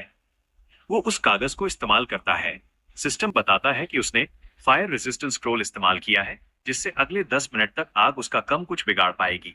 रोकान मुस्कुराकर कहता है, अब दुकान से खरीदी हुई अपनी आखिरी चीज को इस्तेमाल करने का समय आ गया है। रोकान एक बहुत ही चालाक मुस्कान के साथ तैयार होता है और कहता है, ठीक है, अब मुझे बस उसे ललचाकर यहाँ अंदर लाना है। और फिर रोकान ने गॉब्लिन बॉस के लिए कोई खतरनाक जाल बिछाया है। बाहर गॉब्लिन बॉस गुस्से में गुर्राते हुए रोकान को ढूंढ रहा है। रोकान एक दीवार के पीछे छुपकर उसे देख रहा है। रोकान बाहर निकलकर जानबूझकर बॉस को चढ़ाता है, हे, तुम बहुत गुस्से में लग रहे हो। चलो शांति से बात कर लेते हैं, ठीक है? रोकान की इस मजाक भरी बात से गॉब्लिन बॉस का खून खौल उठता है और वह अपना खौफनाक मुंह खोलकर जोर से दहाड़ता है। गॉब्लिन बॉस पागलों की तरह चीखते हुए रोकान की तरफ भारी कदमों से दौड़ पड़ता है। रोकान भी अपनी योजना के मुताबिक डरने का नाटक करते हुए चिल्लाते हुए भागता है। गॉब्लिन बॉस गुस्से में अंधा होकर अपने भारी हथियार से हवा और जमीन पर ताबड़तोड़ जानलेवा हमले बंग बंग कर रहा है। रोकान बाल बाल बचते हुए भाग रहा है और मुश्किल से कहता है, धत तेरे की। बॉस अब रोकान के बिछाए जाल में फंसने वाला है। गॉब्लिन बॉस का वो भयानक और विशाल हमला सीधा रोकान से जा टकराता है और एक बहुत जोरदार धमाका होता है। उस जानलेवा हमले की ताकत इतनी ज्यादा थी कि रोकान झटके से हवा में बहुत तेजी से पीछे की तरफ उड़ जाता है। रोकान उड़ते हुए सीधा एक लकड़ी के घर की छत से जाकर टकराता है और उसे तोड़ते हुए अंदर घुस जाता है। गॉब्लिन बॉस अपनी जीत की खुशी में अपना हथियार ऊपर उठाकर पूरी ताकत से दहाड़ता है। उसे लगता है कि उसने रोकान को मार दिया है। रोकान सिस्टम का खतरनाक मैसेज चमकता है, आपको 74 डैमेज मिला है। आपकी वाइटैलिटी अब 10% से भी कम बची है। गॉब्लिन बॉस अब एक खौफनाक पर्पल रंग की जादुई ऊर्जा से घिर जाता है और गुर्राते हुए रोकान का पूरी तरह से काम तमाम करने के लिए भारी कदमों से आगे बढ़ता है। लेकिन मौत के इतने करीब होने के बावजूद रोकान हार नहीं मानता। दर्द से कराहते हुए वो अपने हथियार को बहुत ही मजबूती से अपनी मुट्ठी में जकड़ लेता है। वो एक बड़ा वार करने के लिए तैयार हो रहा है। रोकान अपनी पूरी ताकत लगाते हुए जोर से चिल्लाता है और उसके आसपास एक खतरनाक लाल और सुनहरी ऊर्जा फैल जाती है। रोकान अपनी कुल्हाड़ी को पूरी ताकत से गॉब्लिन बॉस की तरफ फेंकता है। कुल्हाड़ी हवा को चीरते हुए बहुत तेज रफ्तार से घूमती हुई आगे बढ़ती है, लेकिन गॉब्लिन बॉस उस तेज हमले को देख लेता है और फुर्ती से डॉज दे देता है। कुल्हाड़ी गॉब्लिन को न लगकर सीधे जाकर लकड़ी के पिलर को काट देती है। बचने के बाद गॉब्लिन बॉस करके एक खौफनाक हंसी हंसता है। अपना वार खाली जाने के बाद भी रोकान जमीन पर बैठे हुए बिल्कुल नहीं घबराता। वो एक शैतानी मुस्कान के साथ गॉब्लिन से पूछता है, क्या ये मजाक लग रहा है? Is this funny? रोकान अपना हाथ आगे बढ़ाते हुए गॉब्लिन बॉस को चुनौती देता है और पूरे आत्मविश्वास से कहता है, ठीक है, जितना हंसना है हंस लो। गॉब्लिन बॉस अपने भारी हथियार के साथ रोकान के ठीक सामने आ खड़ा होता है। तभी रोकान उसे आखिरी चेतावनी देता है, क्योंकि ये तुम्हारी जिंदगी की आखिरी हंसी होगी। रोकान की बातों से गॉब्लिन बॉस का खून खौल उठता है। और वो गुस्से में पागल होकर अपना विशाल हथियार पूरी ताकत से चलाता है। रोकान इसी मौके की तलाश में था। ये सब उसकी बिछाई हुई चाल थी। वो बॉस के हमले से बचकर तुरंत टूटी हुई खिड़की के पास पहुंच जाता है और गॉब्लिन को मिडिल फिंगर दिखाते हुए चिढ़ाता है, अलविदा बेवकूफ। वो अपने दिमाग में सोचता है। रणनीति नंबर 3, अपने आसपास की चीजों, सराउंडिंग्स का फायदा उठाना। गुस्से में अंधा हुआ गॉब्लिन बॉस चीखता है और रोकान इस शानदार रणनीति के साथ खिड़की से बाहर छलांग लगा देता है और गॉब्लिन बॉस अपनी ही ताकत के जाल में फंस जाता है और भराकर नीचे गिरने लगती है। बॉस के ऊपर लकड़ी और पत्थर के भारी टुकड़े गिरने लगते हैं। भारी मलबे के नीचे दबने से गॉब्लिन बॉस दर्द से चीख उठता है। तब धमाका होता है। धमाके के बाद रोकान थोड़ा उदास होकर सोचता है, मैं ये सब सिर्फ अच्छे इनाम रिवॉर्ड के लिए कर रहा हूँ, लेकिन एक समय के किंग ऑफ वायलेंस को इस तरह दूसरों के बनाए हुए तरीकों से लड़ते देखना थोड़ा बुरा लगता है। रोकान को छुपकर और चालबाजी से लड़ना पसंद नहीं है। रोकान उठकर खड़ा होता है। सिस्टम मैसेज बताता है, आपने आर्म्ड गॉब्लिन को हरा दिया है। और एक और मैसेज आता है, आपकी हेल्थ वाइटैलिटी 1% से भी कम बची है। अचानक एक फ्लैशबैक दिखाया जाता है। वो ओडिन को याद करते हुए कहता है, ओडिन तू कमीने है। रोकान अपने हाथों को मजबूती से भींचता है और बहुत ही गुस्से में कहता है, तूने मुझे इस तरह शर्मिंदा होने पर मजबूर किया। वो अपने पुराने दुश्मन ओडिन को याद करके अपनी मुट्ठी को और भी कसकर बंद कर लेता है और गुस्से से कसम खाता है, तुम बस इंतजार करो। रोकान का गुस्सा उसके चेहरे पर साफ दिख रहा है। वो खुद से वादा करता है, मैं तुम्हें इस बेइज्जती का बदला 10 गुना नहीं 100 गुना ज्यादा तड़पा कर दूंगा। तभी सिस्टम की घंटी बजती है और रोकान का ध्यान टूटता है। सिस्टम मैसेज बताता है, आपने ट्यूटोरियल पूरा कर लिया है। एक और सिस्टम घंटी बजती है और मैसेज आता है, एक और चौंकाने वाली उपलब्धि, आपने अपने से 10 लेवल ऊंचे दुश्मन को हरा दिया है। आपको डिसेंडेंट ऑफ डेविड का खिताब मिला है। और फिर से वही खास मैसेज आता है, आप इस खिताब को हासिल करने वाले पहले खिलाड़ी हैं। रोकान मलबे के बीच खड़ा है और सिस्टम के ये सारे मैसेज पढ़ रहा है। सिस्टम की घंटी फिर बजती है और एक नया मैसेज आता है, एक और चौंकाने वाली उपलब्धि, आपने अपने से ज्यादा ताकतवर दुश्मनों के पूरे झुंड को अकेले हरा दिया है। आपको 17 TO1 का खिताब मिला है। आप इस खिताब को हासिल करने वाले पहले खिलाड़ी हैं। रोकान ये सब देखकर बहुत हैरान और खुश है। रोकान अपने होठों को छूते हुए सोचता है, ओह, उसे अपनी इतनी सारी जीत पर यकीन नहीं हो रहा है। तभी एक आखिरी और सबसे बड़ा सिस्टम मैसेज आता है, एक नामुमकिन उपलब्धि, आपने ट्यूटोरियल को परफेक्ट तरीके से पार किया है। आपको नथिंग्स इम्पॉसिबल का खिताब मिला है। आप इस खिताब को हासिल करने वाले पहले खिलाड़ी हैं। ये देखकर रोकान खुशी से चिल्ला पड़ता है, ओहो, एकदम परफेक्ट। मलबे और धुएं के बीच रोकान शान से खड़ा है। सिस्टम का मैसेज आता है, आपको ट्यूटोरियल पार करने के बेसिक इनाम, बेसिक रिवॉर्ड्स मिल रहे हैं। उसे इनाम में 10 कठोर जौ की रोटी और 50 कॉपर सिक्के मिलते हैं। तभी एक और सिस्टम मैसेज चमकता है, ट्यूटोरियल के शानदार रिजल्ट के लिए आपको कुछ अतिरिक्त एडिशनल इनाम भी मिलेंगे। रोकान को इनाम में 5 अननोन चेस्ट्स मिलते हैं। अंधेरे में रोकान के चेहरे पर एक बहुत ही चालाक और शैतानी मुस्कान आ जाती है। वो खुशी से सोचता है, बेशक ये इनाम तो बहुत ही प्यारे हैं। अब रोकान अपनी जीती हुई चीजों को देखने के लिए उत्सुक है। वो कहता है, चलो अब देखते हैं कि ये जो मुझे नए टाइटल्स मिले हैं ये आखिर क्या कमाल करते हैं। वो अपना स्टेटस विंडो खोलता है। अपना स्टेटस देखते ही रोकान एकदम सुन्न पड़ जाता है। वो पीछे से बहुत हैरान लग रहा है। रोकान का चेहरा खुशी और हैरानी से खिल उठता है। वह खुद से कहता है, पागलपन है, ऐसा हो ही नहीं सकता। वह बहुत ही चौड़ी मुस्कान के साथ आसमान की तरफ देखते हुए कहता है, ये तो सच में कमाल है। This is amazing. रोकान के चेहरे पर एक गहरा सुकून और जीत की खुशी है। उसे अंदाजा हो गया है कि उसने लेवल 1 पर ही कितनी बड़ी चीज हासिल कर ली है। स्क्रीन पर रोकान का पूरा स्टेटस विंडो दिखाई देता है। वो अभी सिर्फ लेवल 1 का है, लेकिन उसकी हे वाइटैलिटी 500 है। सबसे खास बात उसके नए खिताब टाइटल्स हैं, a natural fighter, a talented fighter, descendant of David, 17-1 और सबसे बड़ा नथिंग्स इम्पॉसिबल। इन खिताबों ने उसे शुरुआत में ही एक आम खिलाड़ी से कई गुना ज्यादा ताकतवर बना दिया है। यहाँ उसे इनाम में मिली एक आम चीज की जानकारी है, हार्ड बार्ली ब्रेड।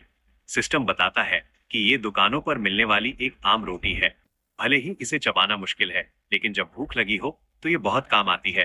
रोकान को इनाम के तौर पर एक अननोन चेस्ट इंटू मिला है। इस संदूक का ग्रेट मैजिक है। इसका वजन 100 है। ये लकड़ी का बना एक ऐसा संदूक है जिसके अंदर क्या है कोई नहीं जानता। सिस्टम के अनुसार इसमें शायद कोई काम की चीज हो सकती है, इसलिए ये खिलाड़ी की किस्मत को आजमाने का एक मौका है। कहानी आगे बढ़ती है। रोकान अपने स्टेटस विंडो को देखकर पूरी तरह से सुन पड़ जाता है। वो हैरान होकर सोचता है, ऐसा नहीं हो सकता, मुझे तो यकीन ही नहीं हो रहा। उसके चेहरे पर एक बहुत बड़ी खुशी से भरी मुस्कान आ जाती है। वो कहता है ये तो बस अनबिलीवेबल है। रोकान की आंखों में जीत की चमक है। उसे विश्वास नहीं हो रहा कि उसने लेवल 1 पर ही कितनी बड़ी चीज हासिल कर ली है। स्क्रीन पर उसके सबसे बड़े खिताब की जानकारी आती है। पहला कुछ भी नामुमकिन नहीं है, लेजेंडरी। इसके इफेक्ट्स बहुत ही शानदार हैं। गेम के आम किरदारों एनपीसीएस के साथ उसका रिश्ता शुरुआत से ही फ्रेंडली रहेगा। उसकी क्लास स्किल्स को बढ़ाने के लिए लगने वाली मेहनत 30% तक कम हो जाएगी। सबसे बड़ी बात, अभी इसमें 3 छुपे हुए फायदे और भी हैं जो बाद में पता चलेंगे। रोकान खुशी से पागल होते हुए कहता है, एक लेजेंडरी रैंक का टाइटल्स। मुझे सच में यकीन नहीं हो रहा। वो आगे सोचता है, सिर्फ यह इज्जत, रेपुटेशन और स्किल का बूस्ट ही अपने आप में बहुत ज्यादा है, और इसके ऊपर से अभी 3 और छुपे हुए फायदे बाकी हैं। रोकान के चेहरे पर एक बहुत ही शातिर और खुशी भरी मुस्कान आ जाती है। वो सोचता है, सिर्फ इस एक टाइटल्स की मदद से मैं अपनी प्लान्स में बहुत आगे निकल सकता हूँ। नहीं, मैं अपने सारे प्लान्स को फिर से और भी बेहतर बना सकता हूँ। अब बाकी टाइटल्स के फायदे स्क्रीन पर आते हैं। डेविड का वंशज यूनिक टाइटल अपने से ऊंचे लेवल के दुश्मन से लड़ने पर आपके सभी स्टैट्स 10% बढ़ जाएंगे। 17 to 1 यूनिक टाइटल। एक साथ कई दुश्मनों से लड़ने पर आपका डिफेंस 10% बढ़ जाएगा, और दुश्मनों की गिनती के हिसाब से यह 30% तक बढ़ सकता है। रोकान स्टेटस विंडो पर देखते हुए खुशी से कहता है, बाकी मिले हुए टाइटल्स भी यूनिक रैंक के हैं और उनके फायदे भी एकदम कमाल के हैं। अब रोकान पूरे जोश में आ जाता है। वो कहता है, ठीक है, चलो शुरू करते हैं। मुझे इनाम में जितने भी संदूक मिले हैं मैं उन सबको भी खोलूंगा। एक साथ सबको। सारे संदूक खुलते ही तेज सुनहरी रोशनी निकल रही है। कहानी आगे बढ़ती है। ट्यूटोरियल पूरा करने के बाद रोकान एक नई जगह पर टेलीपोर्ट होता है। यह एक शहर का बीचों बीच का हिस्सा है, जहां नीली रोशनी के साथ वो प्रकट होता है। आसमान की तरफ देखते हुए रोकान एक गहरी सांस लेता है और कहता है, हाँ, आखिरी बार जब मैं यहाँ आया था तो उसे बहुत समय बीत चुका है। ये गेम की शुरुआत का पहला शहर है जिसे इंटू पॉकेट सिटी कहा जाता है। इसे स्टार्टर टाउन भी कहते हैं, जहाँ सारे नए खिलाड़ी अपना गेम शुरू करते हैं। शहर में बहुत भीड़ है। रोकान अपने माथे से पसीना पोंछते हुए सोचता है, मुझे पता था यहाँ पहले से ही बहुत भीड़ होगी। भले ही इस गेम को शुरू हुए अभी कुछ ही घंटे हुए हैं। वो अपने आसपास के खिलाड़ियों को ध्यान से देखता है और सोचता है, अब जब मैं इस बारे में सोचता हूँ तो क्या उनमें से कुछ लोग अभी यहाँ नहीं होंगे। रोकान को अपने सबसे बड़े दुश्मन ओडिन की याद आती है। वो गुस्से से सोचता है, ओडिन और उसके पीछे चलने वाले वो कुत्ते, रग्नारोक गिल्ड के वो कमीने लोग। रोकान अपने दांत पीसते हुए गुस्से में कहता है, मैं चाहता हूं कि मैं उन्हें अभी इसी वक्त ढूंढ लूं और उनमें से एक एक को तब तक पीटूं जब तक उनकी जान ना निकल जाए। लेकिन वो एक गहरी सांस छोड़ते हुए कहता है, वो थोड़ा ज्यादा हो जाएगा, थोड़ा ज्यादा हो जाएगा, क्योंकि अभी वो सिर्फ लेवल 1 पर है और उसके दुश्मन अभी सामने नहीं आए हैं। रोकान याद करता है कि ओडिन कैसे मशहूर हुआ था। गेम लॉन्च होने के 2 साल बाद ओडिन को किंग ऑफ क्रिएशन का खिताब मिला था, जिसके बाद वो सबकी नजरों में आया था। मैं चाहे जितना सोच लूं, ये बात बहुत अजीब लगती है। रोकान आगे याद करता है, उस समय गेम के कई टॉप रैंकर्स ने उसकी तरफदारी की थी और उसके वफादार बन गए थे। उन्होंने तो अपने गेम के नाम और दिखने का तरीका तक बदल लिया था। रोकान सोच में डूबा हुआ है। वो अपने पुराने दुश्मनों ओडिन और उसके साथियों के बारे में सोचता है। आखिर ये लोग हैं कौन? इन्हें ऐसा कौन सा बड़ा इनाम दिया गया था जो ये ओडिन के इतने वफादार थे? क्या उन्हें लाखों डॉलर की रिश्वत दी गई थी, या क्या ओडिन बड़ी कंपनी के मालिक का बेटा है? कुछ देर सोचने के बाद रोकान एक पत्थर को ठोकर मारते हुए आगे बढ़ता है और कहता है, धत तेरे की, अभी के लिए ये सब भूल जाते हैं। इस बारे में सोचने से कुछ हल नहीं होने वाला। वो गंभीरता से सोचता है, सबसे जरूरी बात यह है कि जब मैं उनसे दोबारा मिलूंगा उस दिन के लिए मुझे खुद को तैयार करना है। रोकान पूरे आत्मविश्वास के साथ आगे बढ़ता है और दृढ़ निश्चय के साथ कहता है, मुझे और भी ताकतवर बनना होगा, और वो भी किसी भी और इंसान से कहीं ज्यादा तेज रफ्तार से। वो चलते हुए अपनी योजना बनाता है। चूंकि बात ऐसी है तो सबसे पहले मुझे जो काम करना है वो है। रोकान अपनी शुरुआत का पहला कदम तय कर रहा है। अचानक कोई उसे पीछे से आवाज लगाता है, अरे तुम वहां, क्या तुम और भी ताकतवर बनना चाहते हो? यह सुनकर रोकान एकदम से रुक जाता है और हैरान होता है। रोकान पलटकर देखता है तो एक बहुत ही मजबूत शरीर वाला बूढ़ा आदमी एनपीसी खड़ा है। वो आदमी पूरे जोश में कहता है, तो फिर यहां आ जाओ, तुम भी मेरी तरह ताकतवर बन पाओगे। रोकान उस बूढ़े आदमी को ध्यान से देखता है। वो समझ जाता है कि ये ट्रेनिंग ग्राउंड्स यानी खिलाड़ियों की ट्रेनिंग करने की जगह है। रोकान उसे देखकर थोड़ा सोच विचार करने लगता है। रोकान देखता है कि वहां बहुत सारे नए खिलाड़ी लकड़ी के पुतलों पर ट्रेनिंग कर रहे हैं। वो सोचता है, शायद गेम का पहला दिन होने की वजह से यहाँ पहले से ही बहुत सारे लोग मौजूद हैं। रोकान मुस्कुराते हुए सोचता है, हालांकि मुझे पता है कि ये सब लोग बहुत जल्दी यहाँ से चले जाएंगे, क्योंकि ट्रेनिंग करना बहुत बोरिंग होता है और लोग जल्दी हार मान लेते हैं। वह उस बूढ़े ट्रेनर के पास जाकर कहता है, मैं ट्रेनिंग ग्राउंड्स का इस्तेमाल करना चाहता हूँ। ये सुनते ही उस सख्त दिखने वाले बूढ़े ट्रेनर का रवैया एकदम बदल जाता है। वो बहुत ही प्यार और सम्मान से रोकान से कहता है, ओह, मैं तुम्हारे अंदर एक बहुत बड़ी काबिलियत देख सकता हूँ। मैं भविष्य के इतने बड़े खिलाड़ी से पूरी फीस नहीं ले सकता। तुम्हारे लिए ये सिर्फ 20 कूपर होगा। तभी स्क्रीन पर एक सिस्टम मैसेज आता है, गेम के आम किरदारों एनपीसीएस के साथ आपका रिश्ता शुरुआत से ही दोस्ताना फ्रेंडली रहेगा। रोकान मुस्कुराते हुए समझ जाता है, अरे, तो ये इस खिताब का कमाल है। वह सोचता है कि वैसे तो ट्रेनिंग ग्राउंड में जाने की फीस 30 कॉपर होती है, लेकिन उसे भारी छूट मिली है। ट्रेनिंग ग्राउंड के अंदर का नजारा दिखता है। वहां बहुत सारे नए खिलाड़ी लकड़ी और लोहे के ट्रेनिंग पुतलों पर प्रैक्टिस कर रहे हैं। रोकान अपनी बाहों को घुमाकर वार्म अप करता है और खुशी से कहता है, उफ, मुझे इस एहसास की बहुत याद आ रही थी। रोकान पूरी ताकत और तेज रफ्तार से पुतले पर प्रैक्टिस शुरू कर देता है। सिस्टम के अनुसार पॉकेट सिटी में गेम की शुरुआत में ईएक्सपी कमाने का ये एक तरीका है। बाकी खिलाड़ी भी पुतलों पर अपनी तलवारें चला रहे हैं। कहानी बताती है कि बस इन पुतलों को मारने से एक्सपीरियंस मिलता है, जो कि बहुत ही आसान काम लगता है। इसी वजह से शुरुआत में बहुत सारे खिलाड़ी दौड़कर यहाँ आ जाते हैं, लेकिन जल्द ही उन्हें असलियत पता चल जाती है। एक खिलाड़ी पसीने से लथपथ होकर हांफते हुए कहता है, धत तेरे की, मेरा लेवल कब बढ़ेगा? मैं 5 घंटे से इसे मार रहा हूँ। रोकान सोचता है कि पुतलों को पीटना लेवल बढ़ाने का बहुत ही बेकार और धीमा तरीका है। रोकान जानता है कि इसके बजाय अगर खिलाड़ी बाहर जाकर गेम के किरदारों एनपीसीएस के लिए छोटे मोटे काम क्वेस्ट्स करें, तो उन्हें कहीं ज्यादा एक्सपीरियंस मिलता है। साथ ही इनाम में पैसे और खाना भी मिलता है। ट्रेनिंग ग्राउंड में थक हार कर दो खिलाड़ी परेशान होकर बात करते हैं। एक कहता है, भाड़ में जाए ये सब, चलो चलकर गॉब्लिन्स का शिकार करते हैं। दूसरा कहता है, हे भगवान, हमने बस यहाँ अपना समय बर्बाद किया। रोकान मन ही मन बताता है कि ट्रेनिंग ग्राउंड में लगातार रुकने के लिए आपको बार बार फीस देनी पड़ती है और अपनी भूख मिटाने के लिए खाना भी खरीदना पड़ता है, जिससे सिर्फ पैसे खर्च होते हैं। रोकान अपनी पिछली जिंदगी के बारे में सोचता है। वो कहता है, बेशक, मेरी पिछली जिंदगी में मैं भी ट्रेनिंग ग्राउंड में पुतलों को पीटने को सिर्फ समय की बर्बादी मानता था और मैंने भी इसे अनदेखा कर दिया था। वो जोर से पुतले पर मुक्का मारता है। हालांकि लेवलिंग अप इस ट्रेनिंग ग्राउंड का असली मकसद नहीं है। रोकान पूरी ताकत से पुतले पर मुक्कों की बारिश कर देता है। वो जोर से चिल्लाता है। वो लगातार पुतले को मारता रहता है जब तक कि वो दर्द से हांफने न लगे। पसीने से लथपथ रोकान जोर जोर से सांस ले रहा है। तभी एक सिस्टम की घंटी बजती है। तुम्हारी ताकत स्ट्रेंथ 1 पॉइंट बढ़ गई है। रोकान की आंखें चमक उठती हैं। रोकान बहुत खुश होता है और कहता है, हाँ, यही बात है, मेरी मेहनत रंग ला रही है। वो समझाता है, अगर आप एक तय समय तक ट्रेनिंग के पुतलों को पीटते हैं, जब तक कि आपकी सारी ताकत स्टैमिना खत्म ना हो जाए, तो आप अपने स्टैट्स को 1 पॉइंट बढ़ा सकते हैं। ये लेवल बढ़ने पर मिलने वाले स्टैट्स से बिल्कुल अलग है। रोकान ट्यूटोरियल में मिली अपनी कठोर जौ की रोटी, हार्ड बार्ली ब्रेड, खाता है। वो सोचता है, अभी के लिए सिर्फ मुझे ही ये राज पता होना चाहिए, और अगर किसी और को पता भी चल जाए तो भी वो ये बोरिंग काम नहीं करेंगे।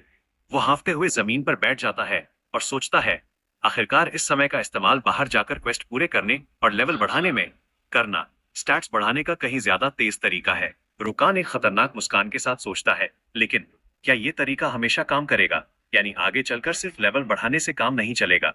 रोकान मुस्कुराते हुए सोचता है, लो लेवल्स जैसे 10 या 20 पर आप सिर्फ 1 या 2 दिन में लेवल अप कर सकते हैं, लेकिन क्या ये तरीका लेवल 100 या 200 पर भी काम करेगा?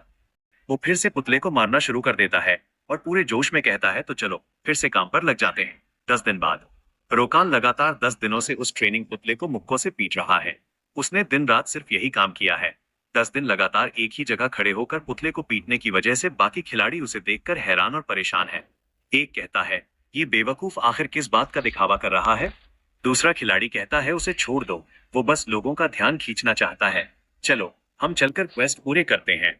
रोकान पसीने से लथपथ है, लेकिन उसके चेहरे पर एक खौफनाक मुस्कान है। वो सोचता है, ये बेवकूफ आखिर किस बारे में बकवास कर रहे हैं? जैसे जैसे तुम्हारा लेवल बढ़ता है, सिर्फ साधारण मुक्के मारना तुम्हारे स्टैट्स बढ़ाने के लिए काफी नहीं होगा। रोकान अपनी पूरी ताकत से पुतले पर एक बहुत ही भयानक और तेज वार करता है। सिस्टम का मैसेज चमकता है, एक अविश्वसनीय उपलब्धि। आपने ट्रेनिंग ग्राउंड में अपनी ताकत, स्ट्रेंथ, फुर्ती, डेक्सटेरिटी, स्टैमिना और शारीरिक प्रतिरोध, फिजिकल रेजिस्टेंस को मैक्सिमम संभव सीमा तक बढ़ा लिया है। दूसरा मैसेज, अब आप ट्रेनिंग ग्राउंड में अपने स्टैट्स को इससे ज्यादा नहीं बढ़ा पाएंगे। रोकान थका हुआ है, लेकिन उसके चेहरे पर जीत है। एक और सिस्टम घंटी बजती है। आप हार्ड वर्कर टाइटल हासिल कर लिया है। रोकान थोड़ा हैरान होकर मैसेज देखता है। तभी एक और चौंकाने वाला मैसेज आता है। एक अविश्वसनीय उपलब्धि। 1 मिनट से भी कम समय में पुतले को तबाह करने के बाद आपको इस गांव का सबसे ताकतवर आदमी कहना कोई अतिशयोक्ति एग्जैजरेशन नहीं होगी। आपने strongest man in the neighbourhood का खिताब हासिल कर लिया है। रोकान खुशी से चिल्ला पड़ता है, फाइनली। उसके बाद सिस्टम का मैसेज चमकता है। टाइटल की जानकारी। Hard worker unique title. प्रभाव लेवल अप करने के लिए आपको 10% कम एक्सपीरियंस की जरूरत होगी। Strongest man in the neighbourhood rare title. प्रभाव आपकी ताकत स्ट्रेंथ 5 पॉइंट बढ़ जाएगी। रोकान खुशी से अपने दोनों हाथ ऊपर उठाता है और एक बड़ी सी मुस्कान के साथ कहता है, बढ़िया, आखिरकार मेरा काम खत्म हुआ। 10 दिन की लगातार बोरिंग ट्रेनिंग के बाद वो सोचता है अब समय आ गया है अपना बढ़ाने का। तभी अचानक पीछे से एक भारी आवाज आती है, अरे तुम और भी ताकतवर बनना चाहते हो? रोकान मुड़कर देखता है। वो मजबूत शरीर वाला बूढ़ा ट्रेनर एनपीसी रोकान को चमकती आंखों से घूरते हुए कहता है, पिछले 10 दिनों से मैं तुम पर बहुत करीब से नजर रखे हुए था। ये सुनकर रोकान एकदम से घबरा जाता है और मन ही मन सोचता है, क्या? क्यों? यह सुनने में बहुत ही अजीब लग रहा है।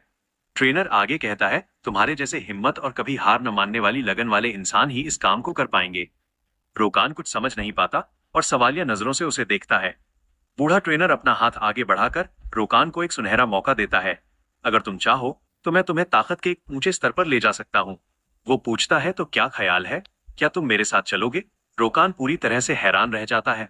उसे गेम की हर एक चीज पता है, फिर भी वो चौंक कर सोचता है, हाँ, क्या क्या ये कोई हिडन क्वेस्ट है? वो मन ही मन कहता है, मैंने तो अपनी पिछली जिंदगी में कभी ऐसी किसी चीज के बारे में नहीं सुना था। बूढ़ा ट्रेनर हाथ में लालटेन लिए रोकान को एक अंधेरी गुफा के अंदर ले जा रहा है। गुफा के अंदर चलते हुए रोकान हैरान होकर सोचता है, कौन सोच सकता था कि आम ट्रेनिंग ग्राउंड के ठीक नीचे एक ऐसा खुफिया रास्ता भी होगा। ट्रेनर रोकान से कहता है, चूंकि यहाँ बहुत अंधेरा है इसलिए ध्यान से चलना, कहीं गिर मत जाना। रोकान ट्रेनर को ध्यान से देखता है और मन ही मन सवाल करता है, इसने एक ऊंचे स्तर की बात की थी, आखिर इसका क्या मतलब था? रोकान के चेहरे पर एक चालाक मुस्कान आ जाती है। वो सोचता है, क्या इसे किसी हिडन जॉब या खुफिया स्किल के बारे में पता है? तभी ट्रेनर रुककर कहता है, ठीक है, हम पहुंच गए। रोकान की वो चालाक मुस्कान गायब हो जाती है और वो पूरा चिड़चिड़ा जाता है। उसके शकल से ही पता चलता है ट्रेनर और रोकान एक बड़े से लोहे के दरवाजे के सामने खड़े हैं। अंदर एक सफेद रोशनी से जगमगाता हुआ बड़ा सा हॉल है, जिसके बीचों बीच बहुत सारे पुतले खड़े हैं। ट्रेनर गर्व से बताता है, ये एक एडवांस ट्रेनिंग ग्राउंड है जो सिर्फ उन लोगों के लिए है जिन्हें खास तौर पर चुना गया हो। लेकिन रोकान ये देखकर बहुत चिढ़ जाता है और गुस्से में कहता है, धत तेरे की, तुम्हारा इस ऊंचे स्तर से क्या मतलब था? ये तो बस ट्रेनिंग करने की एक और मशीन है। रोकान का गुस्सा देखकर ट्रेनर शांत आवाज में कहता है, ये कोई आम ट्रेनिंग मशीन नहीं है। जैसे ही ट्रेनर ये बोलता है, अंदर की मशीन में कुछ हरकत होने लगती है। रोकान चौंक कर कहता है, ये वो पुतला अब एक मशीन की तरह जिंदा हो गया है। उसके सीने पर लगा हरा पत्थर चमक रहा है और वो धीरे धीरे सामने आ रहा है कमरे के अंदर। अब ऐसे बहुत सारे पुतले जिंदा हो गए हैं और वे लड़ने की पोजीशन में आ गए हैं।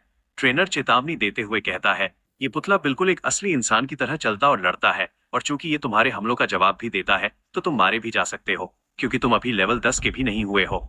बूढ़ा ट्रेनर रोकान को चेतावनी देते हुए कहता है, क्या तुम इसे आजमाना चाहते हो? हालांकि मैं तुम्हें पहले ही बता दूं कि ट्रेनर अपनी एक उंगली उठाकर सख्ती से कहता है, तुम्हें सिर्फ एक ही मौका मिलेगा। अगर रोकान हार गया तो वो दोबारा इस जगह नहीं आ पाएगा। रोकान बिना कुछ कहे शांत खड़ा रहता है। वो स्थिति को समझ रहा है। तभी रोकान के चेहरे पर एक बड़ी और खतरनाक मुस्कान आ जाती है। वो अपने दोनों मुक्कों को आपस में टकराते हुए जोश में सोचता है, हालांकि मुझे अभी भी बहुत गुस्सा आ रहा है, लेकिन शायद इसमें मजा आए। ट्रेनर बिना कुछ बोले वहां से चला जाता है। जैसे ही ट्रेनर बाहर निकलता है, रोकान के पीछे का भारी लोहे का दरवाजा एक बहुत जोरदार आवाज के साथ बंद हो जाता है। अब रोकान उन खतरनाक मशीनों के साथ अंदर अकेला फंस गया है। रोकान ने चुनौती स्वीकार कर ली है। रोकान बिना डरे सबसे आगे वाले रोबोट पर तेजी से मुक्का मारता है। रोकान पूरे जोश में गुस्से से चिल्लाता है और अपनी पूरी ताकत लगाकर पुतले को जोरदार वार से पीछे धकेल देता है। लेकिन ये मशीनें भी कम नहीं है। एक रोबोट तुरंत पलटवार करता है और उसका जोरदार हमला रोकान को लग जाता है, जिससे वो दर्द से कराह उठता है। इस जानलेवा हमले के झटके से रोकान खड़े खड़े जमीन पर घिसटते हुए बहुत पीछे खिसक जाता है। रोकान को गहरी चोट लगी है। वो हांफते हुए खुद को संभालने की कोशिश करता है। रोकान के सारे तरफ कई रोबोट उसे घेर कर खड़े हो गए हैं, लेकिन वो हार मानने या डरने के बजाय मुस्कुराता है और कहता है, कुछ खिलौनों के हिसाब से ये काफी ताकतवर है ना? और वो फाइटिंग स्टाइल में आ जाता है और रोकान तेजी से चकमा देते हुए पूरे जोश में चिल्लाता है, ठीक है, ओके। अब रोकान का खून खौल उठता है और उसके चेहरे पर लड़ाई के पागलपन वाली एक खौफनाक मुस्कान आ जाती है। वो हवा में छलांग लगाते हुए गुस्से और खुशी से चिल्लाता है, ठीक है, तो फिर चलो थोड़ा मजा करते हैं।